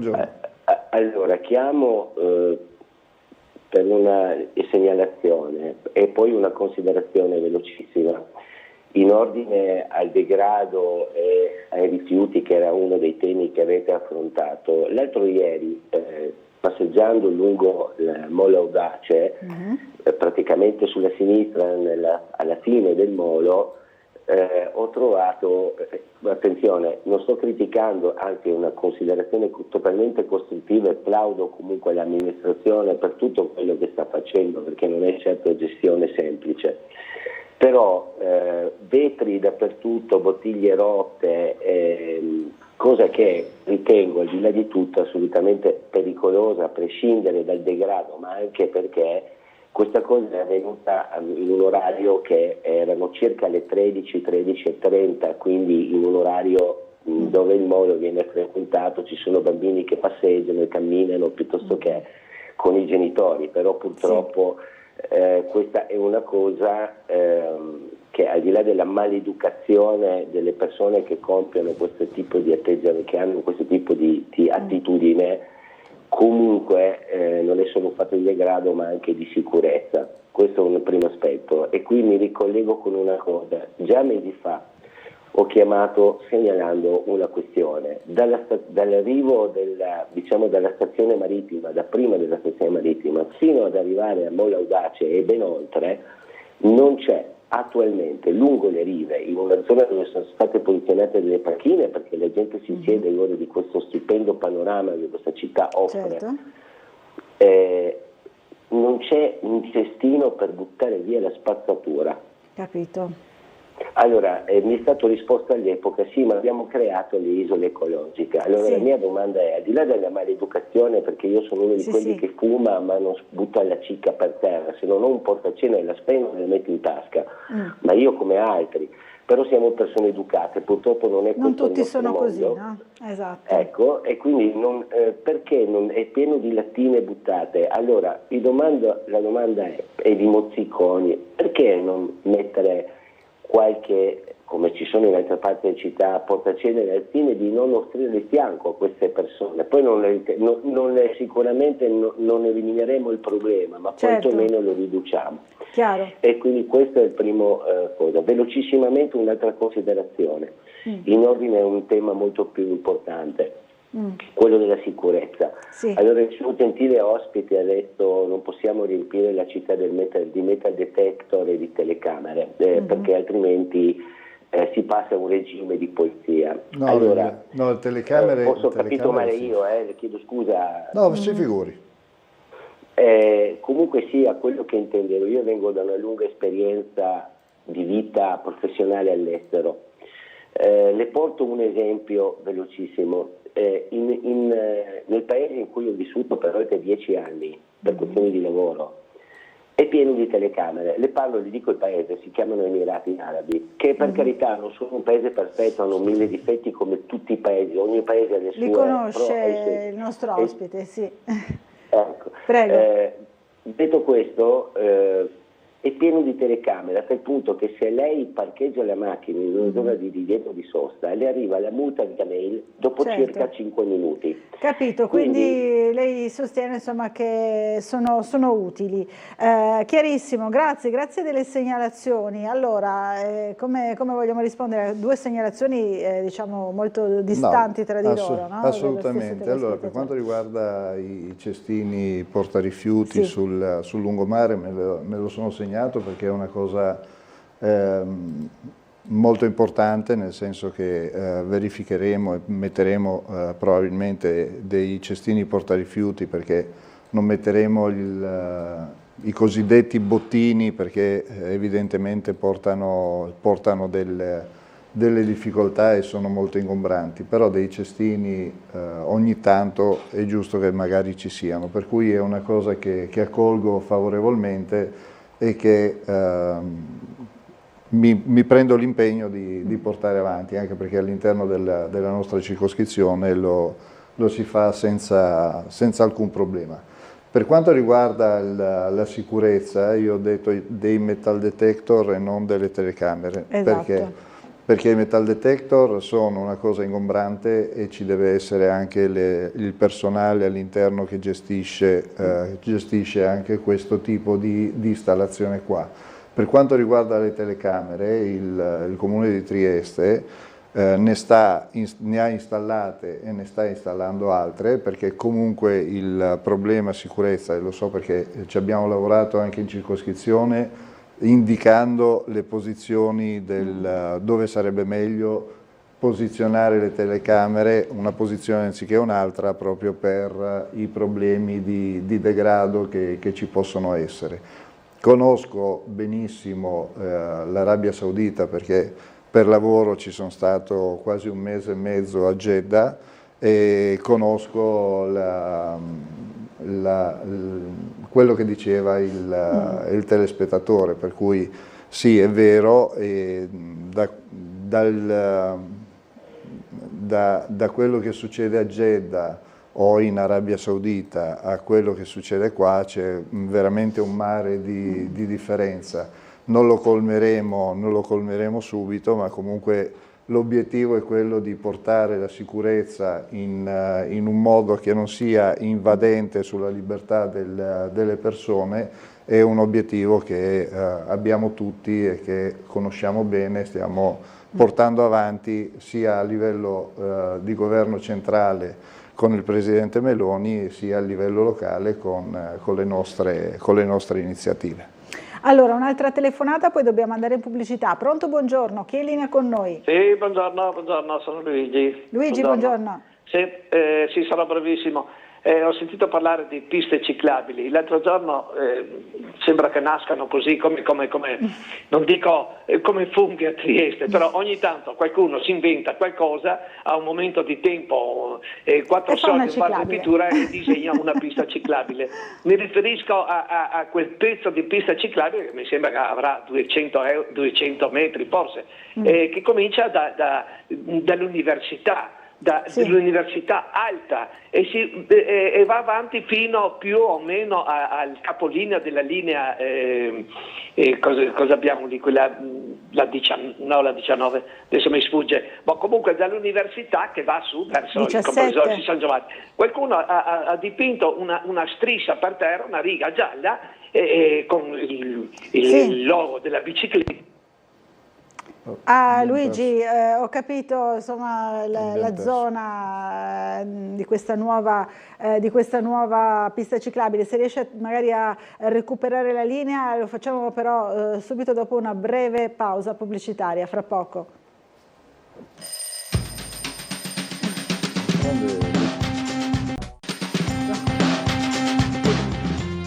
Bentornati in diretta, ancora insieme qui in studio con Ignazio Vannia, consigliere della 4ª circoscrizione di Fratelli d'Italia, e c'è già una telefonata in arrivo, non so se sarà quella di Luigi che aveva telefonato prima, però interrompendo purtroppo con la caduta proprio della linea. Allora, pronto, buongiorno, chi è in linea con noi?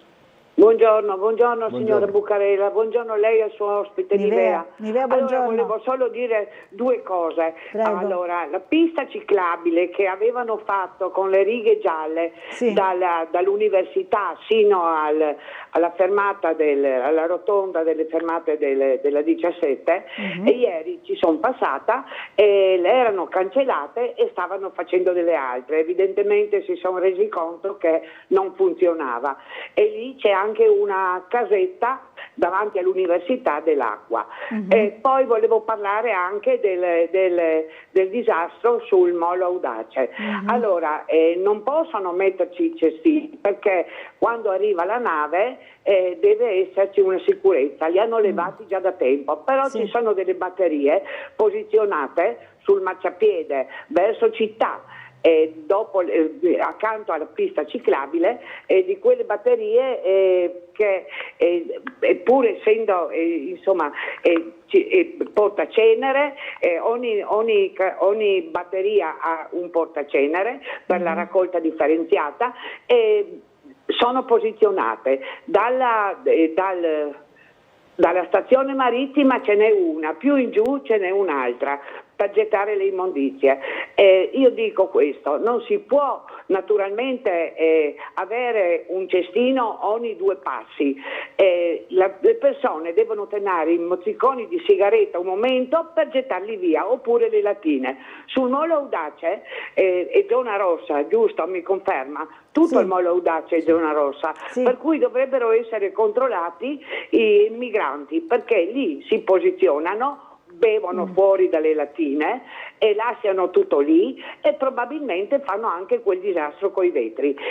La polizia o le forze dell'ordine fare 2 passetti per non andare con la macchina, perché più delle volte ci sono tantissime persone, specialmente turisti, e vedere verso sera questi disastri che questi fanno, perché non è possibile. Tutte le immondizie poi non è che restano sul Molo Audace, vanno a finire in acqua, e allora il discorso di splastichiamo il mare non è una cosa, insomma, giusta, eccolo.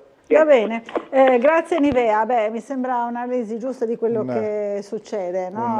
Dalla parte di Nivea. Ha fatto una disamina completa delle problematiche che sono venute fuori questa mattina, nel senso che sì, è vero il discorso che è zona rossa e che sul Molo Audace non si possa mettere nulla perché ci attraccano anche le barche. Ed è vero, il problema principale non era del blocco, come diceva, della spazzatura, dove è possibile mettere anche la differenziata. Il discorso che facevo io era di ogni, non 2 passi, ma ogni tanto magari un cestino di quelli dove si butta dentro la lattina o meno. È una cosa che ci potrebbe stare. Andrò a vedere anche sul posto più attentamente dopo la giornata di oggi per capire a fondo se c'è effettivamente la necessità o meno di questi cestini. Il discorso che si faceva del Molo Audace, che è zona rossa, che la polizia debba andare a controllare, la polizia, con tutto il supporto che noi gli diamo, anzi gli siamo riconoscenti per tutto quello che fanno, la polizia e tutte le forze dell'ordine, perché abbiamo fatto anche un banchetto di sostegno non più tardi di 2 settimane fa. La settimana scorsa l'abbiamo fatto a Muggia, gli diamo tutto il sostegno perché tutelano le nostre libertà, ma non possono andare da una persona e reprimere la persona se questa persona è maleducata. Per cui potremmo anche dire a ognuno di noi: prendi la bottiglia e la butti dove dovresti, ma non credo che la polizia possa andare là e reprimere questa cosa qua. Può porre l'attenzione, non credo che non lo facciano, però la maleducazione è sempre quella che vince su tutto, purtroppo. Allora, tram di Opicina ancora, ci scrive Paolo, dice: so che magari con l'ospite odierno non c'è correlazione, ma avete notizie sulla ripartenza del tram? Dicevamo prima, ormai imminente, ci sono già anche i nuovi orari, ci stanno lavorando, perché stanno definendo anche con la Trieste Trasporti le date giuste quando dovrebbe partire. Una segnalazione invece per la circoscrizione. Buongiorno, volevo segnalare l'alta velocità che le autovetture percorrono in discesa in via San Michele. Ieri l'ho percorsa a piedi e c'è da aver paura, dice Fabrizio. Quindi anche questa, insomma, una segnalazione di cui tener conto. Una telefonata, buongiorno, chi è in linea con noi?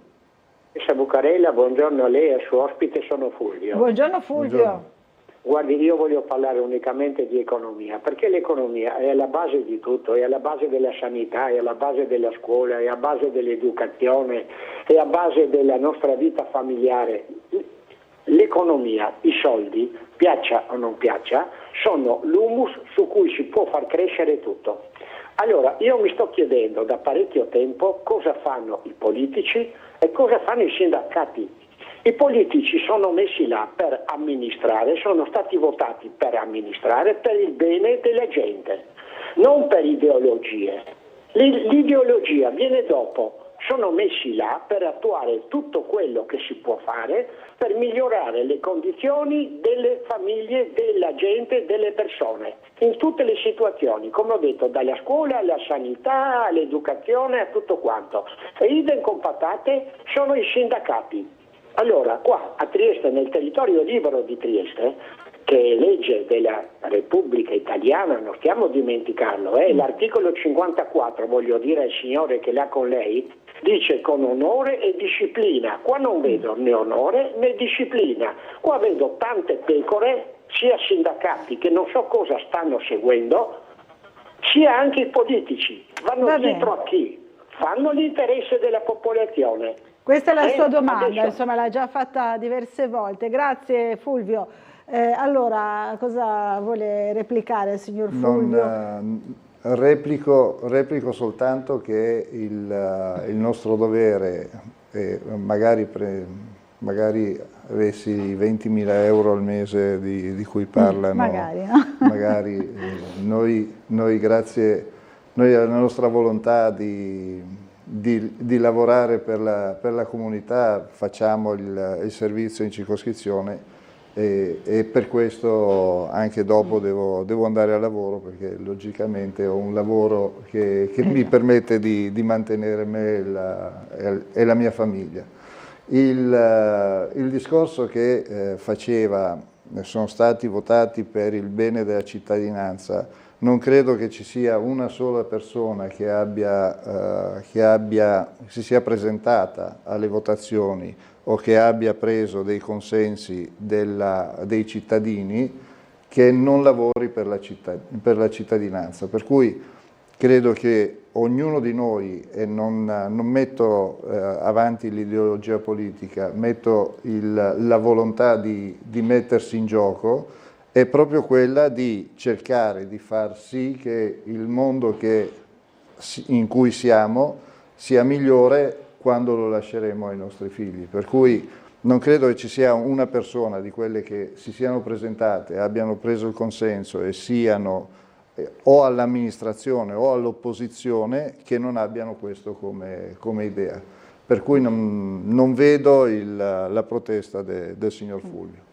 Allora, buona giornata, ci scrive il signor Claudio Visintin, gradito anche ospite consigliere circoscrizionale, condoglianze alla famiglia di Paolo Perini, una grande perdita, grazie per l'opportunità che ci dà per interagire con i politici, da qualche giorno è scoppiata una bomba mediatica, dice Claudio, ed è stato messo sotto inchiesta il cuore del governo, certo che tutto fa pensare a una ripicca per la separazione delle carriere, nulla di nuovo, era tutto scritto sul libro di Sallusti Palamara, che ne pensa? Gentile consigliere di Fratelli d'Italia, cordiali saluti a lei e a tutti i telespettatori, compreso Franco Lega da Udine Nord, che da telespettatore attento si segna i nomi. Benissimo. Praticamente il signor Visintin è sempre puntuale, lo saluto, approfitto anch'io per salutarlo, ed è sempre puntuale nelle sue segnalazioni, nei suoi appunti. Il fatto che ritengo che sia vergognosa, che sia un atto per indagare il Presidente del Consiglio, 2 ministri e un sottosegretario, o che sia comunque un atto giudiziario che riteniamo, poi dopo bisogna vedere anche gli atti di accusa, cioè tutte le carte giudiziarie, perché poi dopo è sempre la stessa situazione, cioè la presunzione di innocenza vale solo da una parte anziché dall'altra, ma in questo caso non c'è nessuna presunzione di innocenza, c'è solo l'atto di un governo che prende atto che da un mandato che era stato dato a livello mondiale, la persona interessata abbia praticamente girato mezza Europa, e dopo sembra che sia una bomba a orologeria puntata sulla nostra nazione. In questo anche l'opposizione dovrebbe insorgere e capire che non è stato un errore del governo, ma c'è stato un gioco dietro a tutto quanto. Per cui ritengo che sarà una bomba d'acqua o di fumo che si scioglierà da sola, però ritengo vergognoso anche l'atto, anche se dovuto, che è stato fatto nei confronti del primo ministro, dei ministri e del sottosegretario, che sono comunque stati colpiti dal provvedimento. Allora, una telefonata, pronto, buongiorno, chi è in linea con noi? Sono Sergio. Sergio, chiamo buongiorno. da Trieste. Buongiorno Sergio. Ah, non sono in diretta? Sì, è in diretta, prego, Certo. prego, può parlare. Prego. Allora, volevo dirvi qualcosa. Intanto saluto tutti, anche chi è a casa che ascolta. Grazie, grazie anche a lei. Dico, è da molti anni che sto cercando di sensibilizzare la nostra situazione delle strade con i boschi, come si dice, con le piante private. Sono piante private che hanno l'edera fino all'ultimo centimetro. E questa roba qua non fa altro che diventare sede di zanzare, perché è inutile parlare. Le zanzare fanno il nido sull'edera. E abbiamo strade, non so se da Trieste o Picina, guardate, l'edera che sei in strada, oltre i paracari, quindi abbandona. E basteria fare una lettera a chi, o un comunicato per radio, che tutti chi che ha le particelle vicino alla strada deve tenere bassi gli alberi. Molto semplice, perché qua davanti di me una volta si vedeva il mare, alberi a cacce, abbandonate, secche, con l'edera fino in cima. Volevo già che parlavamo di questo, della Basovizana, che la Basovizana è la strada che va da Pacanoni all'incrocio H. Questa non è più una strada, anche questa è diventata una pista di lancio, pista che la gente viene su di pomeriggio o di sera, così su 140 con le moto, non so se mi spiego. È una fortuna che non c'è nessuno che traversi, ma se no, a proposito, che traversi. Una volta era le righe, una volta era i bottini delle scovazze, avevamo un solo bottin e là mettiamo tutto, non è che sia tanto la differenziata, si parla, ma si parla da Pacanoni in giù, da Pacanoni in su è tutto abbandonato. Comunque, provai a pensare a fare un giro che il sindaco, che è molto bravo e diligente sempre, che faccia una sopralluogo, che guardi l'edera fino a che livello la c'è nelle particelle vicino alla strada, che se viene neve va tutto in strada alla fine. D'accordo? Vi saluto, grazie. Grazie Sergio della segnalazione, buona giornata. Allora, ci siamo appuntati, no, queste segnalazioni che riguardano in particolare il verde, ma il verde è anche privato, non solo quello pubblico. Il problema del verde privato è proprio il vero problema, nel senso che l'amministrazione comunale, il comune, gli uffici hanno la responsabilità del verde pubblico. Per quanto si entra nel privato bisogna comunque sollecitare il privato, gli uffici non possono fare altro che sollecitare il privato a mantenere il decoro. Questo cosa vuol dire? Che se appunto, come mi è parso di capire prima, una parte delle particelle vicino alla strada sia privata ma che comunque è abbandonato, probabilmente non si riesce a capire di chi è la proprietà reale, magari sono 2 o 3 proprietari, incomincia a essere problematica la gestione. Noi in circoscrizione abbiamo fatto, anche a me è arrivata una segnalazione di un giardino privato dove era quasi abbandonato e tramite gli uffici siamo riusciti a risalire al proprietario e farlo pulire e a portare il decoro in quella parte là, però il proprietario ha convenuto con noi il fatto che bisognava metterci mano. se ci sono più proprietari incomincia a essere un problema. Comunque è una segnalazione che porto avanti, assolutamente legittima. Allora, buongiorno Sveglia Trieste, in tutta la via Pitacco e via dei Giardini, ci scrive Nevio, non esistono le pensiline per il riparo dalla pioggia. Chiedo a chi bisogna rivolgersi perciò che vengano installate, ci chiede Nevio. Anche questo, insomma, qui siamo nel rione di Servola, però può essere che magari questo problema riguardi anche altre zone, no, della città, l'assenza delle pensiline. Loredana invece ritiene che Trump possa risolvere tutto, dice meno ciaccole e più Trump si risolve tutto. Non è così semplice, in Italia non è così semplice, perché dove in America c'è il presidenzialismo, dove il presidente ha determinate caratteristiche, cosa che in Italia non c'è. Noi vorremmo una sorta di presidenzialismo che è la nostra battaglia di sempre, stiamo cercando di portarlo avanti, ma comunque il momento decisionale che ha il Presidente degli Stati Uniti d'America è un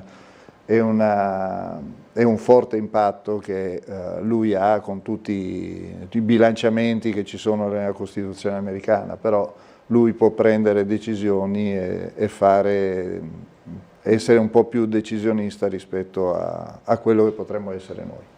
Ci chiede sulle piste ciclabili il signor Fabio, la richiesta di una ciclabile con corsie monodirezionali proposta non considera il nuovo codice della strada, i manubri delle e-bike 72 cm più 150 di distanza per 2, 4,5 metri, si domanda, non è possibile questa soluzione, considerando il proposto tram negli spazi oggi presenti in quella direttrice, meditate sulle proteste strumentali.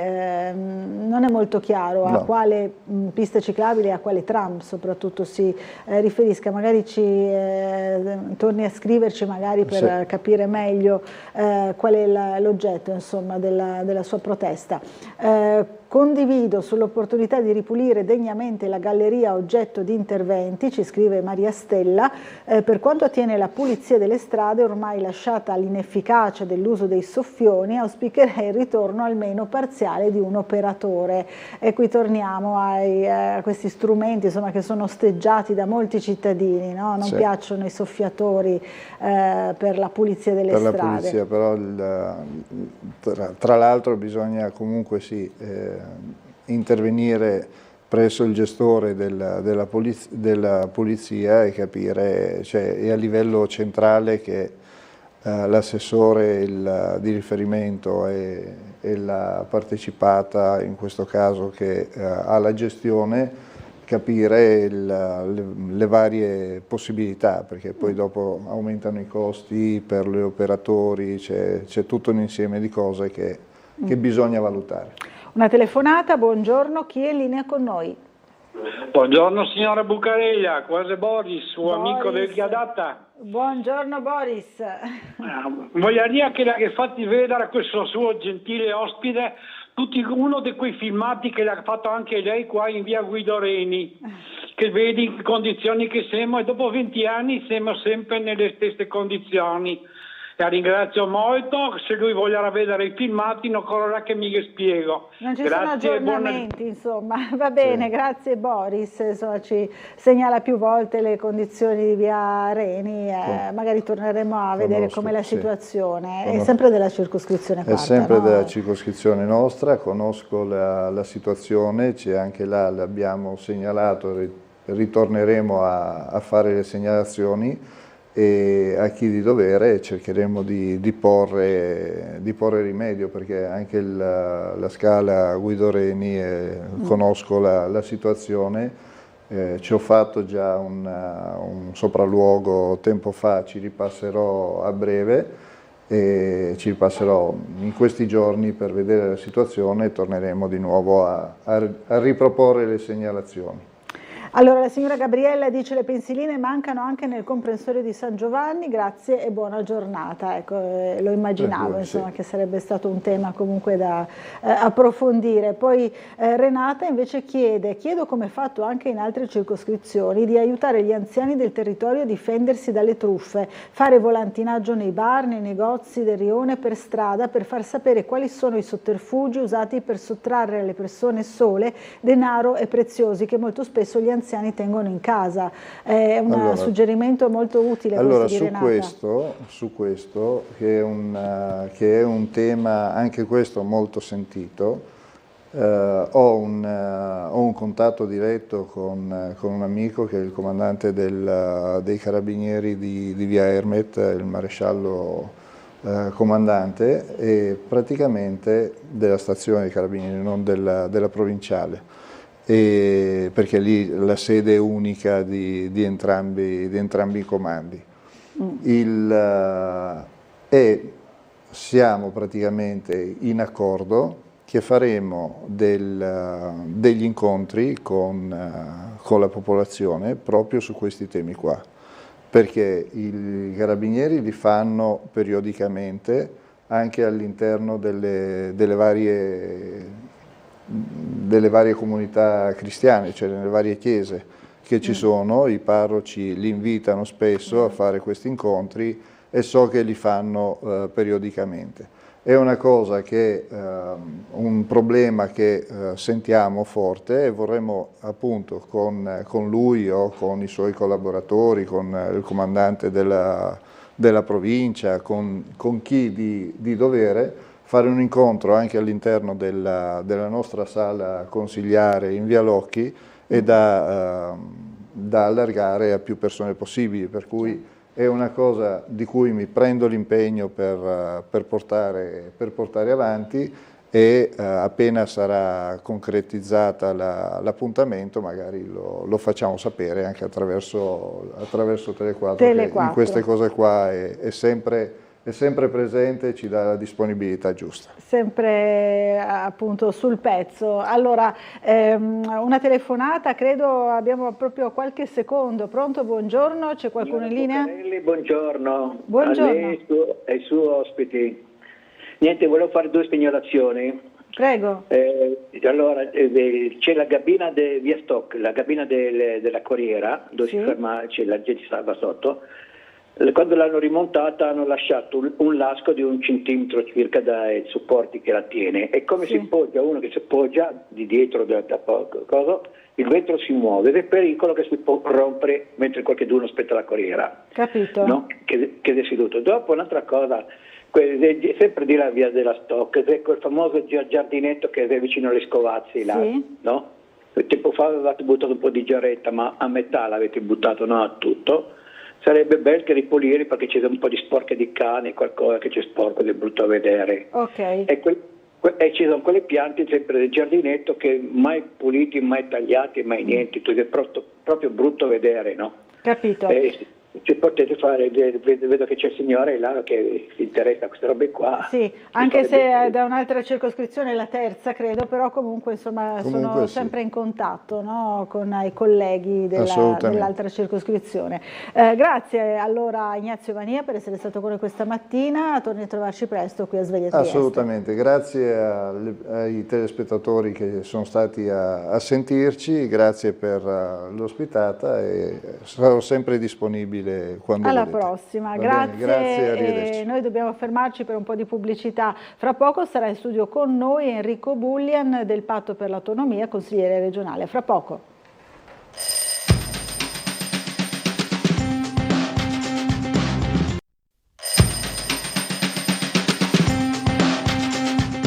Sì, se vuoi. Bentornati in diretta Sveglia Trieste. Allora siamo in compagnia, come vi dicevo, del consigliere regionale del Patto per l'Autonomia e la Civica Friuli Venezia Giulia, Enrico Bullian.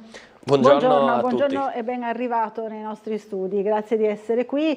Ieri abbiamo seguito la lunga seduta della terza commissione sanità, commissione in Consiglio regionale, sulla questione del piano oncologico regionale, presentato appunto dalla Giunta Federica, in particolare dall'assessore regionale alla salute Riccardo Riccardi, e il piano ha incassato ieri il parere favorevole della terza commissione, anche con il voto favorevole di Enrico Bulli, anche però fa parte dell'opposizione. Allora ci racconti un pochino perché ha votato a favore su questo piano, sul quale ci sono state però alcune prese di posizione anche contrarie dal territorio, anche dallo stesso partito dell'assessore regionale, no? Appunto di Forza Italia. Parlo ad esempio del sindaco di Gorizia, Rodolfo Ziberna.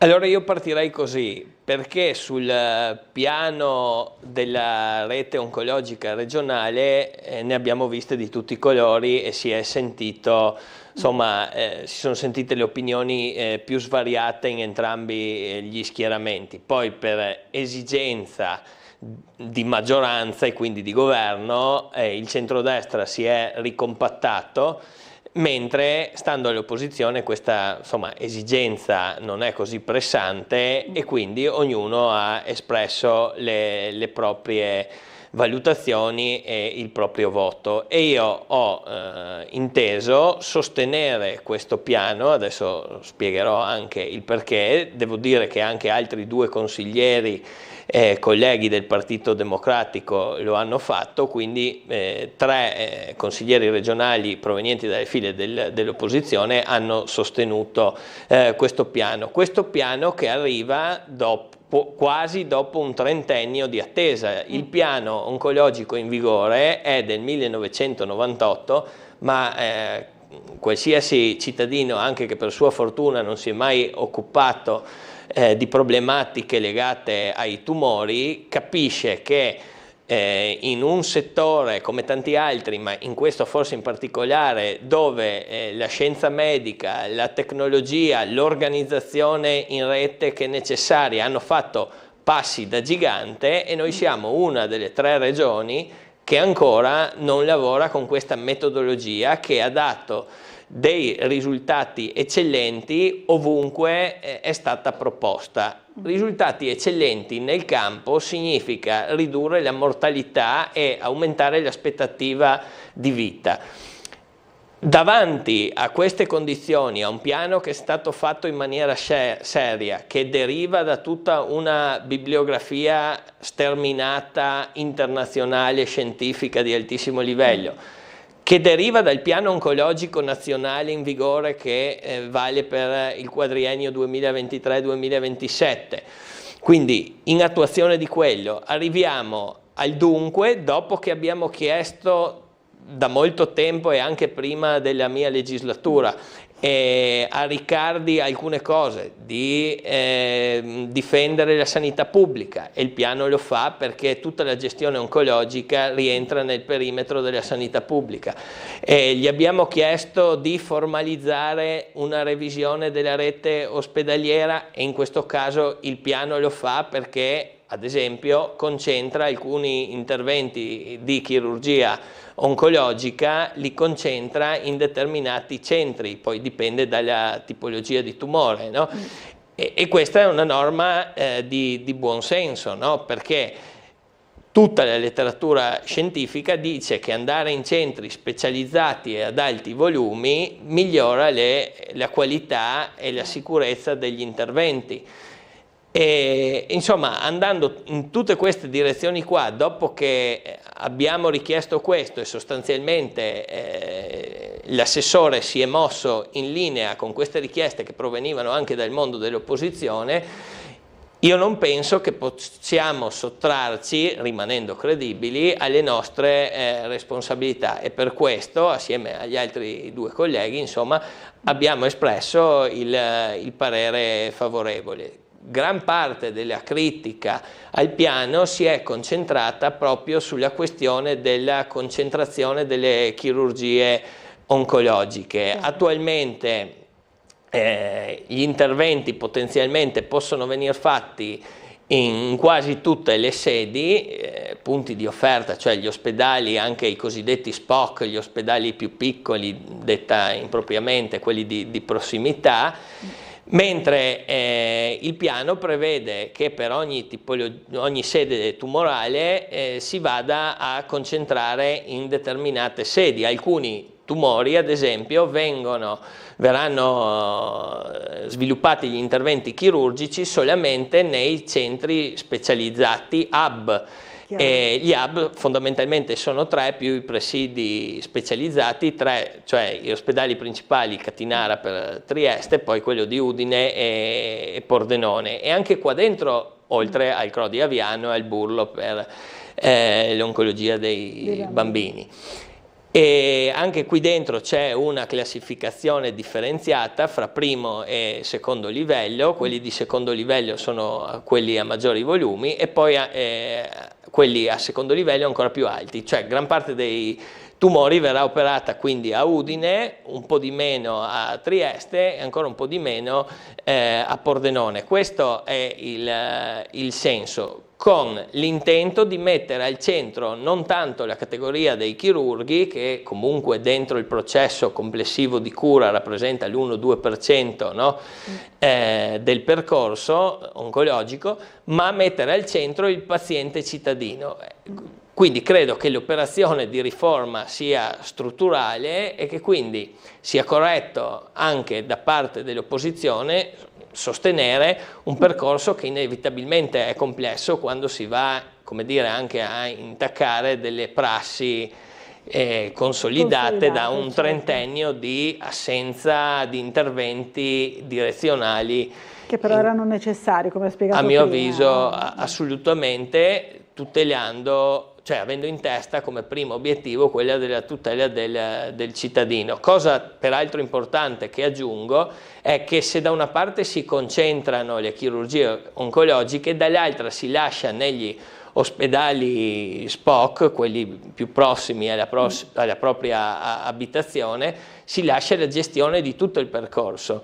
Se volessimo usare così una sorta di slogan, l'intervento chirurgico non va fatto nell'ospedale più vicino a casa, ma quello più sicuro, e la persona va accompagnata nell'ospedale più sicuro, perché non sarà i 30, 40, 50 km di differenza a insomma, sconvolgere, no, una scelta che invece diventa fondamentale per la vita del paziente, per la sopravvivenza sua. Allora, quindi lei, Cosulini e Martinez avete dato insomma, questo sostegno di cui parlava al piano sulla rete oncologica regionale. Sentiamo subito la telefonata che è in arrivo. Pronto, buongiorno. Chi è in linea con noi? Scusi dottoressa Laura, una domanda per lei. Claudio, buongiorno. Che in tempi bui è stata sindacalista del Tele4, vero? Sì. Ecco, è per il suo ospite, Enrico Buia. Sì. Allora, abbiamo visto che l'opposizione di governo fanno sciopero fino a martedì 4. E quando si fa uno sciopero, noi persone comuni, si perde lo stipendio. Vorrei sapere se lo perderanno anche gli onorevoli. Tutto qua, visto che lo stipendio lo paghiamo noi cittadini. Grazie Claudio, buona giornata. Insomma, ci sposta su temi nazionali, signor Claudio Visentin. Ovviamente la risposta... non sarà così, perché non è un vero e proprio sciopero come può essere considerato, no? Nei rapporti di lavoro. Insomma, prendiamo atto della nota. Credo che la dinamica nazionale lì sia piuttosto complessa e ieri ho trascorso 6 ore in commissione, quindi è vero, è stata una seduta molto, molto lunga, come la precedente, fra l'altro, che aveva durato comunque un 5 ore, dove erano stati ascoltati i tecnici. A mio avviso il percorso che ci ha portato fin qua e alcuni hanno criticato un piano dirigista cagliato dall'alto, cioè c'era un allegato che è il 9 dove erano ricostruiti i 24 interventi preparatori. Dopo quei 24 c'è stata una seconda fase di ascolto dei professionisti, compresi i chirurghi ovviamente, e è stata tolta, a mio avviso sbagliando, l'allegato 14 con la tabella riepilogativa di come si voleva impostare il piano, no, in partenza. Chiaramente l'assessore Riccardi dice ma è già grosso modo contenuto nel testo e quindi è un in più che togliamo. In realtà questo nasconde, per questo dicevo che la maggioranza ha avuto esigenza di ricompattarsi e noi dall'opposizione non avendo il ruolo di governo questa... però è evidente che Fratelli d'Italia non ha nemmeno mai nascosto le criticità che ravvedeva in questo piano e secondo me erano mal poste rivendicazioni territoriali, specie del Friuli occidentale e in parte inferiore dell'Isontino. Credo che non faccia tanto onore al ruolo che abbiamo da consigliere regionale, quindi di un territorio unico, perché il servizio sanitario è di tutta la regione Friuli Venezia Giulia, e poi insomma rivendicare un intervento di chirurgia oncologica in ospedale di Pordenone piuttosto che di Gorizia, stiamo parlando di qualche decina di casi a fronte di DRG chirurgici che sono migliaia che passano per gli ospedali, circa 3.000 a Gorizia e sarà 7-8.000 in quello di Pordenone, quindi insomma teniamo anche la misura e una cultura del dato. Allora, per anche drammatizzare in qualche modo il tema sanità, ci invia la solita vignetta il nostro Marco Englaro, la facciamo vedere volentieri, a Toringhi che ha fatto un attacco a una mummia vecchia di 3.000 anni, orpo, ma quando cavolo l'aveva prenotato? E qui apriamo il capitolo delle liste d'attesa di cui si parla anche oggi sul giornale, poi magari ne parliamo, ma vedo già in arrivo una telefonata, poi dobbiamo anche andare in pubblicità. Pronto, buongiorno, chi è in linea con noi? Buongiorno, sono Luigi. Luigi, buongiorno. Buongiorno. Parliamo di animali che è meglio. Ecco. Qua c'è un grosso problema. Qua abbiamo un problema noi umani con la sanità per affrontare, potersi curare, no? Figurati gli animali. Io ho trovato negli anni 3 cagnolini e me li sono portati a casa. Sì. Ecco, adesso praticamente uno dei 3 ha problemi cardiaci, no? E tramite il veterinario, logicamente in regola, l'ho dovuto portare in clinica. Beh, per portare un cagnolino in clinica e tenerlo là un giorno costa 200 euro al giorno. Fare una visita ecocardiaca costa 120 euro. Possiamo sapere se noi non ci riusciamo a curare pagando le tasse, sti povere bestie. C'è una mano alla gente che tiene conto di queste bestie, che è meglio fidarsi degli animali, non può neanche curarli perché sono spese. Qua bisogna avere un qualcosa che insomma adegui la situazione. Qua dove vai devi tirare soldi, se no non ti fanno niente, puoi morire. Capito. Va Luigi, bene. grazie, Okay, grazie della segnalazione. Beh, è un problema molto sentito anche qui a Trieste, no? Questo delle cure per gli animali che sono spesso molto costose, magari le persone che hanno gli animali d'affezione dicono ci potrebbe essere qualche aiuto, no? Per noi che magari io credo fatica. che come ordine di priorità vada sistemata intanto la sanità, che ci riguarda direttamente, e infatti uno dei temi è che se sul piano oncologico abbiamo espresso assieme a alcuni colleghi un voto favorevole, ciò non toglie che una critica vera è alcuni ritardi con i quali sono stati messi in campo gli strumenti. Il piano oncologico è un esempio, non tutto chiaramente attribuibile all'assessore Riccardi e all'amministrazione Fedriga, perché sono 30 anni, quasi 30 anni come abbiamo detto evidentemente, però insomma gli ultimi 7 la critica la possiamo rivolgere a loro. come anche il tema delle liste d'attesa, perché la giustificazione che ci sia stata la fase pandemica dovrebbe valere per tutto il mondo, tutta Italia e tutte le regioni, no? A questo punto.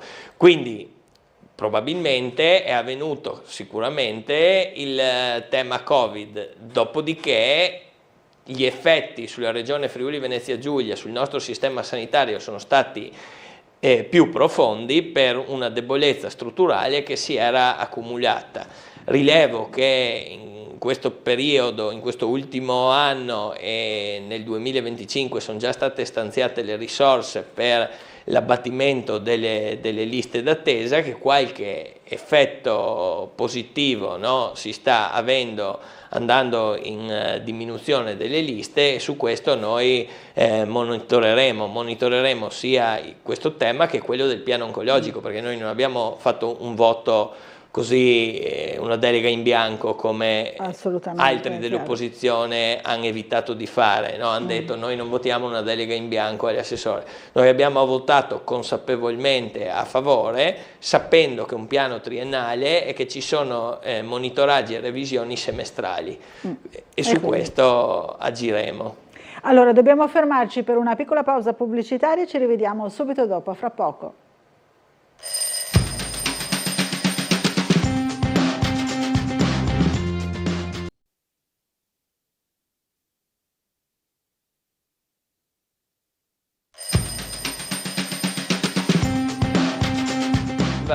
Sarebbe... Bentornati in diretta. Allora, siamo ancora in compagnia del consigliere Enrico Bullian del Patto per l'Autonomia Civica Friuli Venezia Giulia, consigliere regionale. Stavamo parlando così anche fuori onda, cercando di capire, perché io ricordavo che c'era un contributo da parte della regione per quanto riguarda proprio le spese veterinarie che possono essere rimborsate, facendo domanda, per i cittadini però con un ISEE inferiore a 12.000 euro. Lo leggo sul sito della Regione, e dovrebbe essere ancora in attività questo provvedimento, insomma questo aiuto, perché l'ultimo aggiornamento vedo qui è del 2024 di ottobre, quindi in generale essere in vigore, possono essere anche detraibili, no? Esatto, le spese veterinarie, anche nel caso in cui non si riuscisse ad accedere appunto a questo aiuto. Il contributo prevede il rimborso delle spese veterinarie per visite specialistiche, interventi di chirurgia, esami di laboratorio e spese per acquisto di farmaci, e quindi tutte le casistiche che citava anche il nostro Ricordo perfettamente che un paio d'anni fa anch'io e un gatto di famiglia avevamo fatto un intervento chirurgico e sì, eravamo pagati sui 600-700 euro, ma parlo di... Infatti,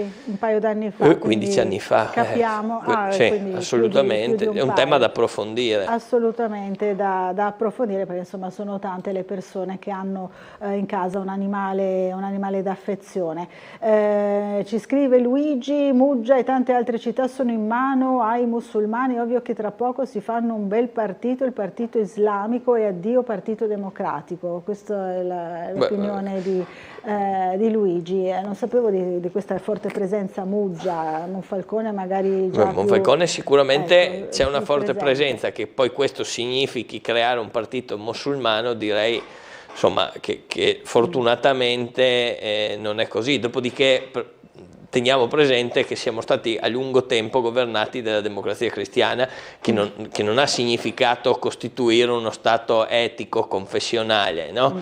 E così, insomma, perché non vorrei che ci fosse questa tendenza a dire che i musulmani, anche se hanno un centro culturale islamico, già questo dia fastidio. Trovo abbastanza naturale che possano riunirsi, incontrarsi fra persone che professano la stessa fede. Trovo anche corretto che possano professare la propria fede in pubblico. Non vedo che, insomma, questo grosso problema. Viceversa, ritengo, come tra l'altro tutto l'ordinamento giuridico italiano prevede dalla Costituzione in giù, che lo Stato è laico e quindi le leggi le fa insomma per tutti i cittadini e non sulla base dei credo religiosi che siano uno piuttosto che l'altro.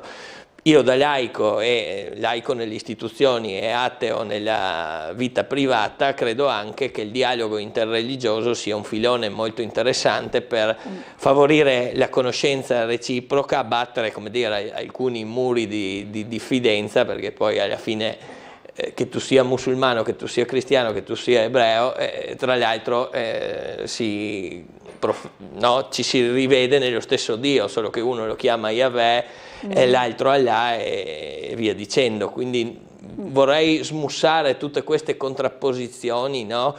E andare verso l'unica strada possibile, che è quella della convivenza, se vogliamo in qualche maniera evitare che il mondo diventi una polveriera, che poi questo diventa difficile da vivere per tutti, che tu sia ateo, che tu sia credente e via dicendo. Allora, un'altra telefonata, buongiorno, c'è qualcuno in linea?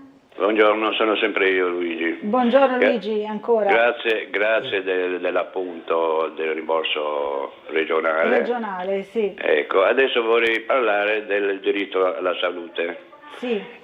Io ho vissuto 4 mesi con la mia consorte, purtroppo qua all'ospedale Catinara, ecco, e in questi 4 mesi mia moglie è venuta a mancare. No, ecco, e ho visto tanta mala sanità nei reparti, negligenza, addetti al servizio sanitario che dovrebbero essere educati a quel servizio, perché non è soltanto un lavoro. È chiaro Luigi, ecco. ce l'ha raccontato.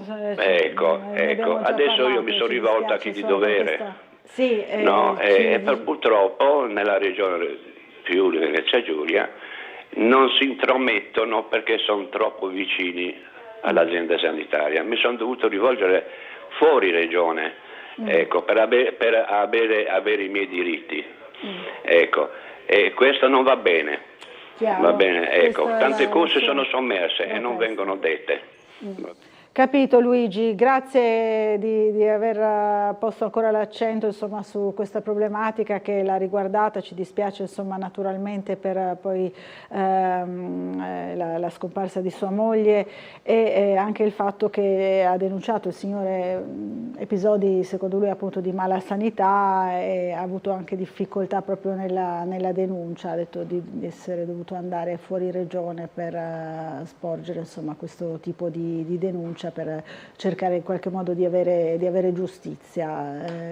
È un caso sicuramente che non possiamo commentare così in studio perché è una cosa sicuramente molto personale, però insomma... No, mi associo ovviamente a quanto diceva Laura, e dopodiché sì, è impossibile commentare un caso personale più di quello che ha già fatto.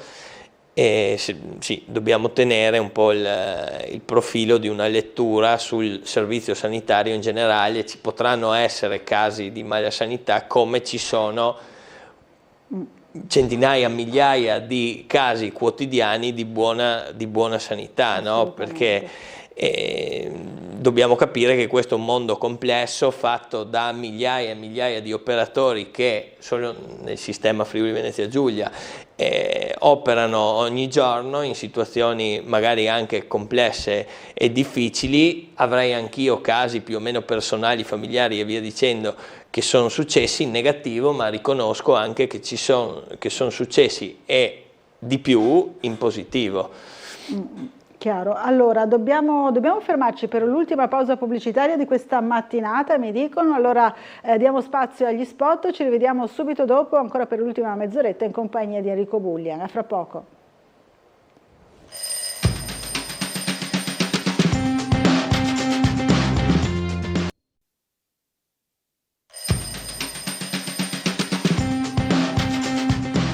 Bentornati in diretta, eccoci ancora con Enrico Bullian, consigliere regionale. Torniamo anche sui temi della sanità. Abbiamo visto prima uno scorcio appunto del giornale sulle liste d'attesa, no? Che approderanno, la questione insomma approderà lunedì in aula, la relazione in particolare del comitato per il controllo, e arriveranno anche 5.000 firme.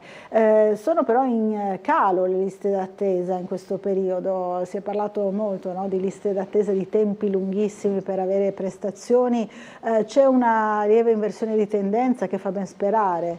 Sì, sono anche state stanziate in ritardo molte risorse sul 24 e sul 25, parliamo di decine di milioni di euro per operare in questa tentativo di ridurre il più possibile le liste d'attesa e quindi l'erogazione dei servizi e delle prestazioni mediche per i cittadini. Ciò è avvenuto in ritardo dopo che per anni abbiamo accumulato queste liste d'attesa. Sulla sanità nel suo insieme avevamo contestato uno dei passaggi forti che non abbiamo condiviso, è la sostanziale riconferma dei vertici delle aziende sanitarie regionali, no? Questo perché? Perché se tutta la fase pandemica è stata gestita con i ritardi che abbiamo detto prima, no? Che si sono accumulati nei servizi vari e nei reparti vari delle varie prestazioni, e quindi hanno generato queste liste d'attesa, avremmo preferito un cambio marcato nelle nomine dei vertici aziendali, cosa che a fine del 2024 Riccardi e il presidente Fedriga e la giunta non hanno deciso di avallare, quindi hanno continuato con grosso modo i nomi precedenti. Su questo c'era stato anche uno strappo interno alla giunta, dove per la prima volta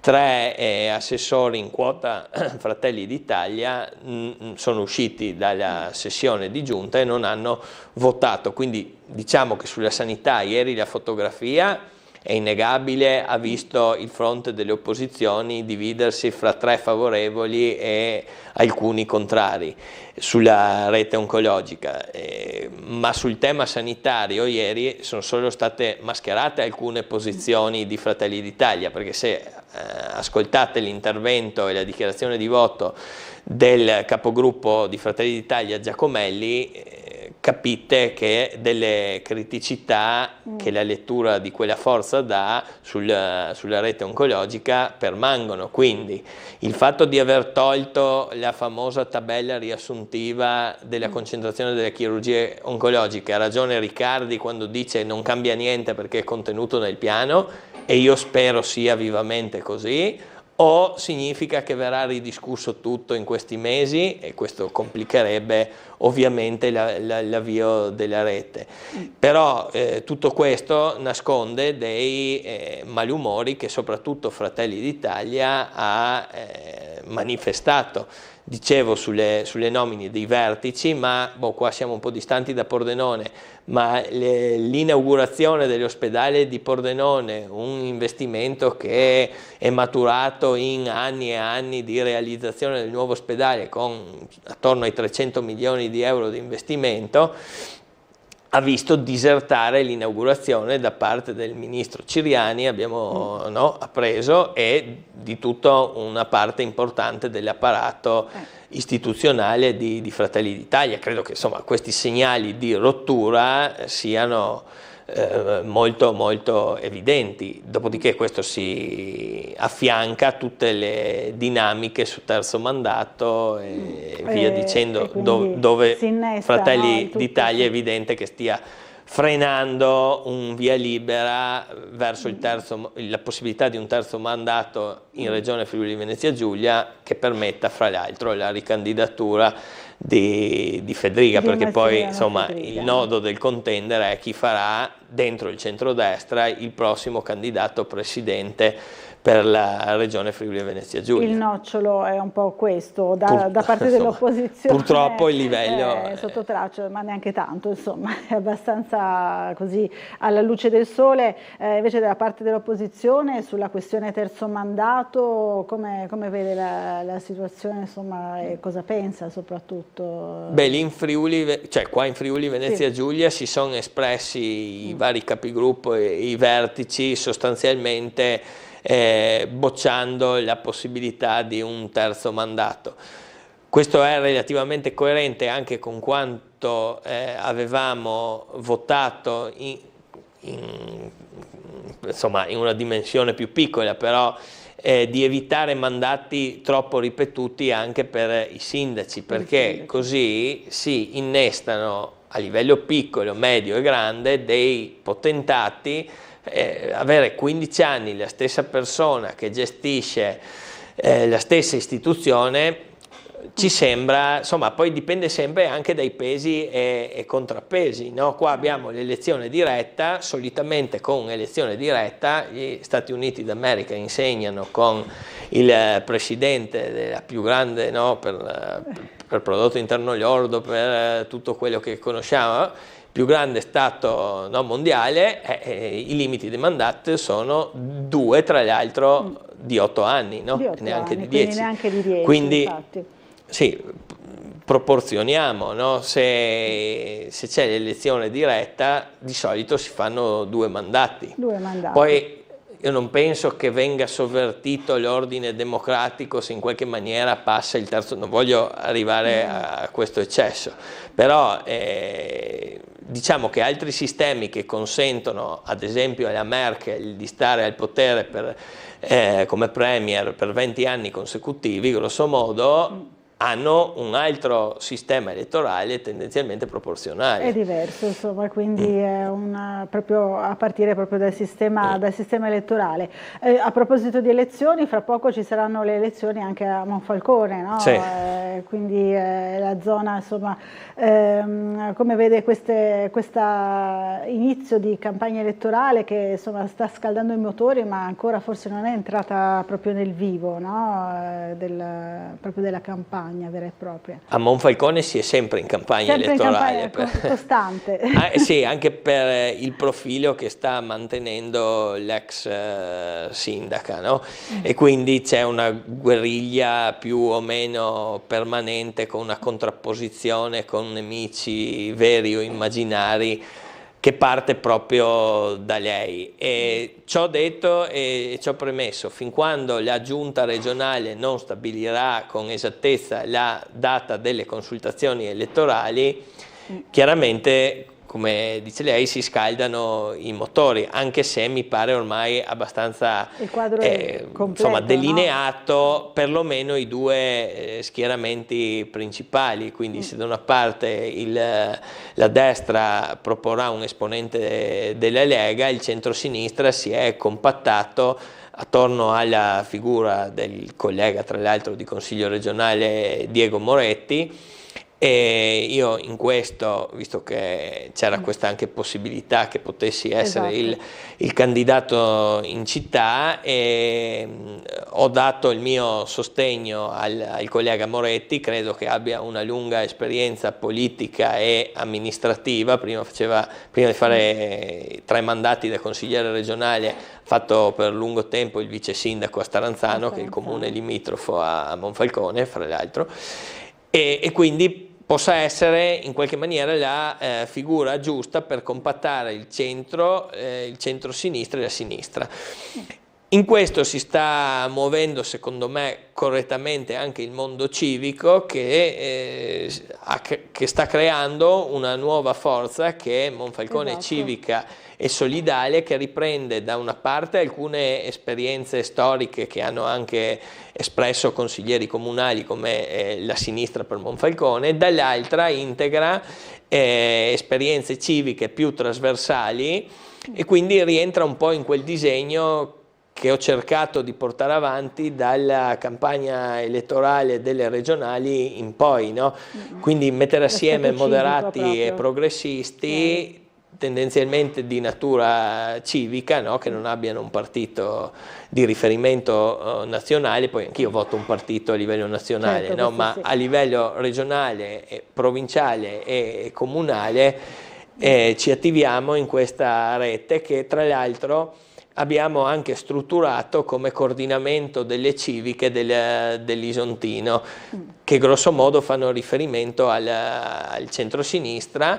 Poi non sempre va così, ma l'idea di fondo è quella di trovare delle alleanze dentro il centro-sinistra per essere competitivi in ogni comune, e se domani ci saranno su base provinciale negli enti che verranno nelle nuove province, sì, insomma, non certo. so come le chiameranno, ma insomma le nuove province. Quello saranno. E su Monfalcone abbiamo questo esperimento interessante che è Monfalcone Civica e Solidale, e vedremo che risultati darà. Io ho dato il mio sostegno al collega Moretti e sto accompagnando, diciamo, la formazione, assieme ad altri ovviamente, ad altre, la formazione di questa nuova lista.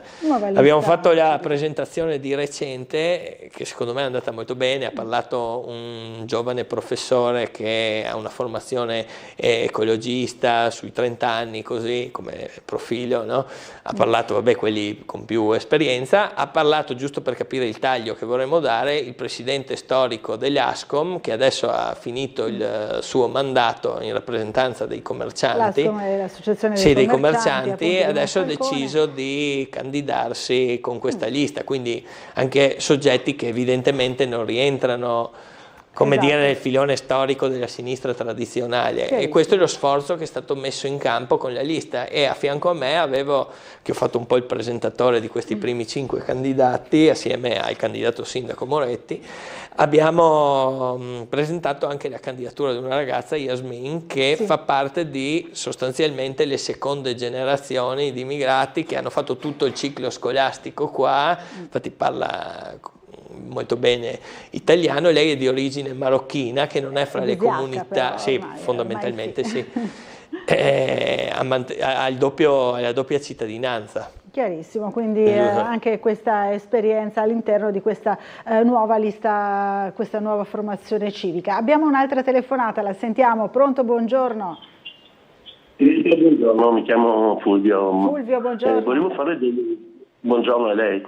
Volevo fare 2 domande al consigliere regionale Budia. Una sulla sanità. Cosa ne pensa del progetto delle case di cura fatte con i medici di famiglia, senza assunzioni, senza altre assunzioni, e soprattutto nella zona della Giugi, Trieste, Gorizia, che dall'articolo di ieri o di lunedì, non mi ricordo, di questa settimana, che la Giugi è molto indietro su questi progetti. Tra l'altro ho letto che il 30° che è stato inaugurato in pratica è una RSA.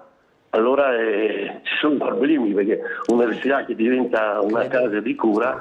E poi volevo domandargli cosa ne pensa della responsabilità della regione nell'avvertenza Flex, perché l'avvertenza Flex da 2 o 3 anni, diciamo chiaramente, e perciò diciamo si poteva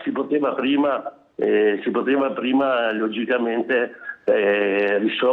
cercare di risolvere, diciamo, parlando con la Flex multinazionale, che adesso pare ha venduto a un fondo di gestione che chiaramente non ha le capacità professionali per gestire questa azienda. Ha annunciato esuberi strutturali addirittura, insomma, già in partenza, prima di presentare qualsivoglia piano industriale. Sì. Lei è interessato al caso Flex direttamente, o comunque come, insomma, cittadino triestino? No, sono stato, ma siccome sono in pensione, ho lavorato a Trieste, sempre nell'industria, diciamo, prima nella raffineria, quello dopo del deposito petrolifero che ne è venuto meno, perciò interessa, perché, diciamo, con tutto il rispetto, i posti di lavoro nel turismo non possiamo diventare una città solo di, con tutto rispetto, parlo di camerieri, cuochi, e perciò, anche perché abbiamo una percentuale di addetti all'industria molto minore di altre province italiane. Capito. Grazie Fulvio, buona giornata. Allora, 2 temi, insomma, non da poco. Fulvio ci ha fatto domande impegnative. No, sull'impostazione della prima domanda fondamentalmente sono d'accordo. e credo che si sia in ritardo nell'elaborazione non tanto dello scatolone casa di comunità, del contenitore, no? Il contenitore, esatto. Ma del contenuto, e che l'elaborazione per il momento sia piuttosto povera fondamentalmente. Ecco, quindi questo sappiamo che le case di comunità, dopo non bisogna confonderle con gli ospedali, no? Con le RSA, sì, citava appunto il signor Fulvio, no? Sì, sono perché, cose diverse.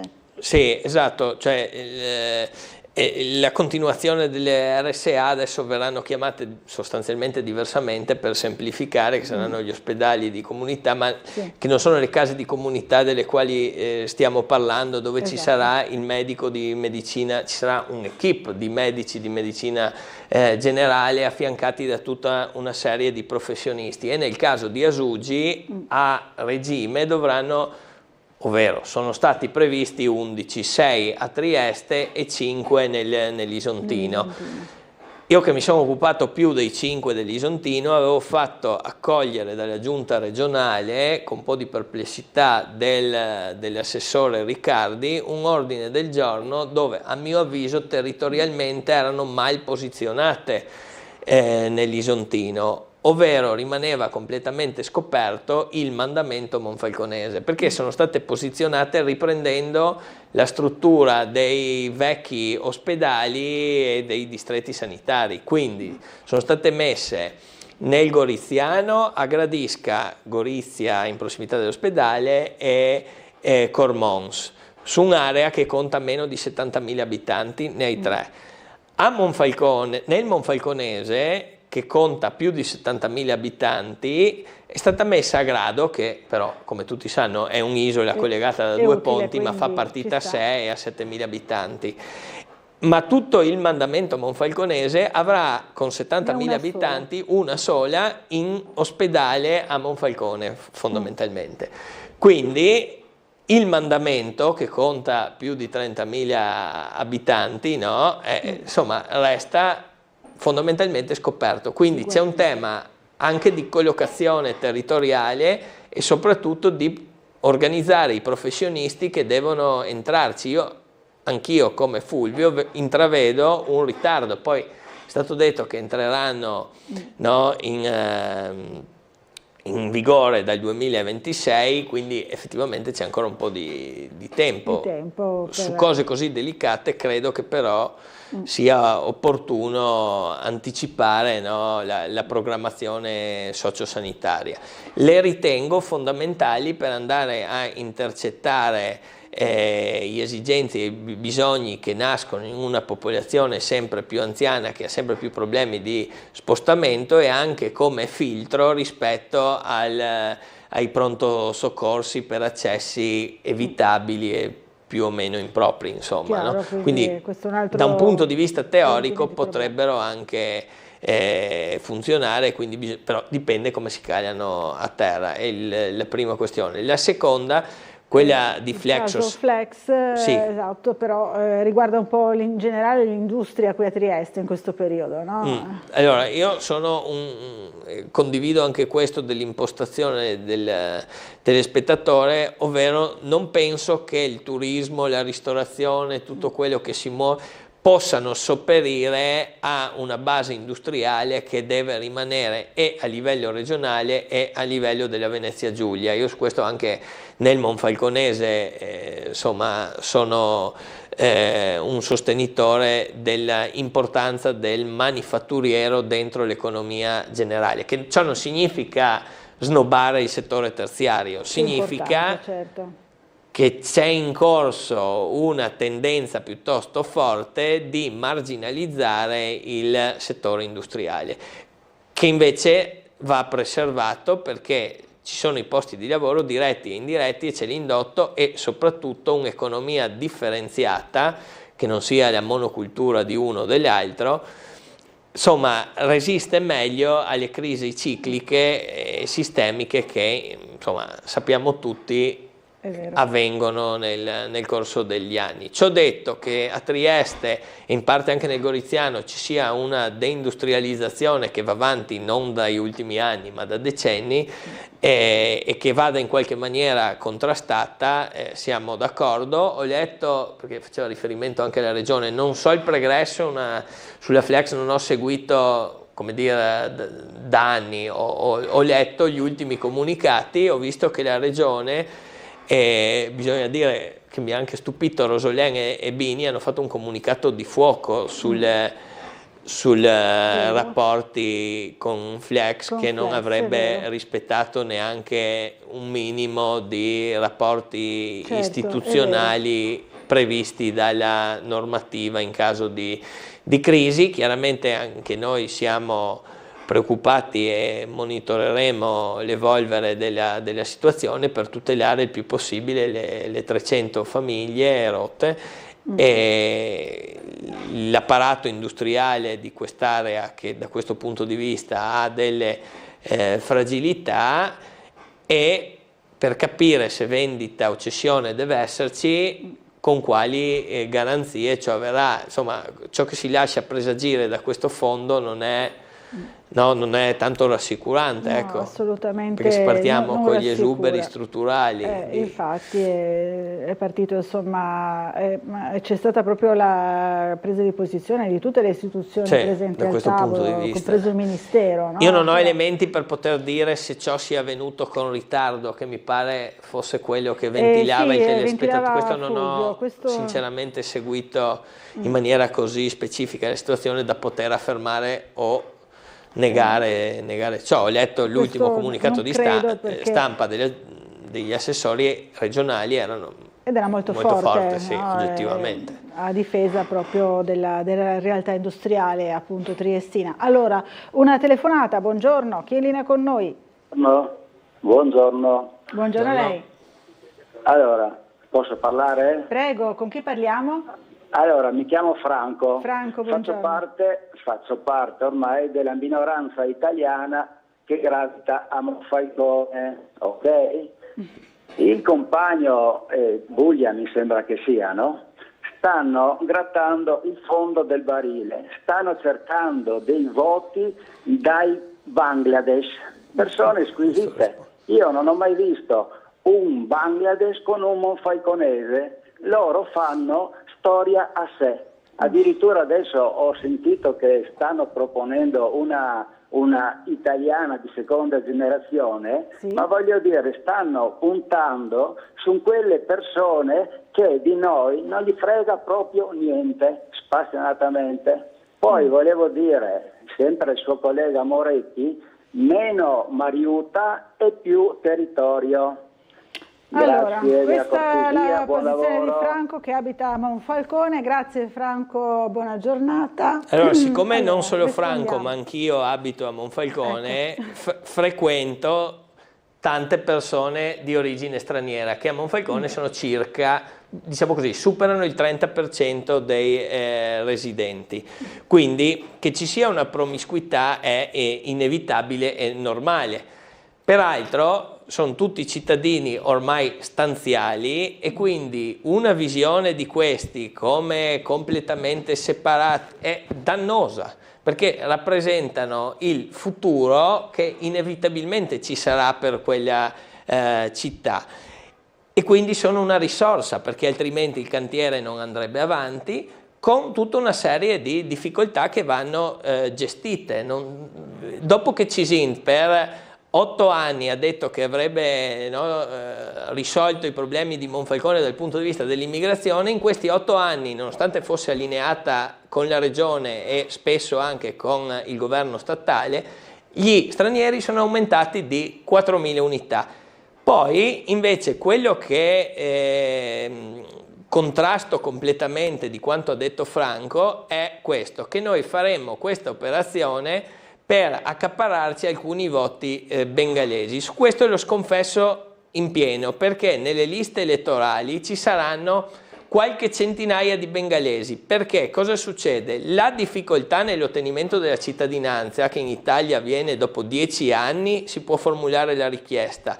Mediamente le questure rispondono dopo 3 e dopo 6 mesi hai il giuramento in comune. Significa che devi avere una cittadinanza ininterrotta di 13 anni e mezzo, no? C'è una residenza ininterrotta di 13 anni e mezzo. Certo. Io conosco dei bengalesi che sono lì da 20 anni, a cui ho anche detto che ci sono le elezioni, così, ma non ho la cittadinanza. Davo per scontato perché, insomma, parla italiano, lavora in cantiere da una vita. Perché? Perché nel corso dei 10 anni era ritornato in Bangladesh perché momentaneamente la ditta dell'appalto del cantiere era rimasta disoccupato da quella ditta, e quindi non ha ottenuto, perché gli si azzerano le tempistiche. Cioè, una cosa allucinante. Un vero vulnus democratico è che un terzo della città, questo è molto impopolare, ma non mi interessa niente perché è vero, e un terzo della cittadinanza a Monfalcone non vota, altro che andiamo a richiedere i voti.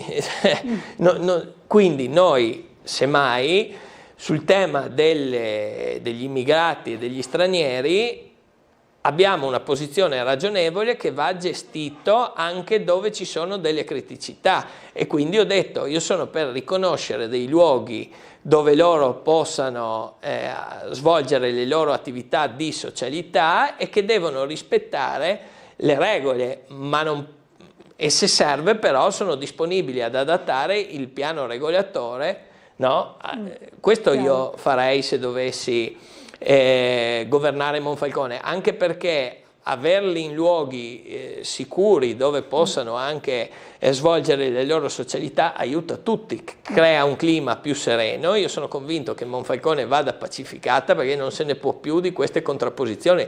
Cioè, è molto simbolico che il presidente storico dei commercianti si candidi con la lista civica nostra, no? Perché significa che c'è un'esasperazione anche in quel mondo e quelle contrapposizioni non producono nulla di buono. Dopodiché chiudo, se stiamo sforando i tempi. Ok. Cioè, noi dobbiamo considerare italiani le seconde generazioni che parlano italiano come o meglio di me e di tanti altri. Perché saranno il valore aggiunto, la benzina che dobbiamo dare. Monfalcone ha anche una grande opportunità, è l'unico comune, forse a livello nazionale, sicuramente a livello regionale, di una certa dimensione, in palese controtendenza dal punto di vista demografico. Chiaro, no? Ha una popolazione giovane. Quando sono andato in centro culturale islamico, io da laico e da ateo, a visitarlo, ho trovato dei bambini che stavano facendo il corso di inglese. Questi bambini parlavano inglese, bengalese ovviamente, e ovviamente italiano perché lo parlano a scuola. Quindi la situazione delle scuole è molto migliorata rispetto a 15-20 anni fa. Allora, torneremo a invitare nuovamente Enrico Bullian qui a Sveglia Trieste, siamo in conclusione, grazie e torni presto a trovarci. Grazie molto volentieri e grazie ai telespettatori. Grazie a tutti che ci avete seguito e buon proseguimento di giornata.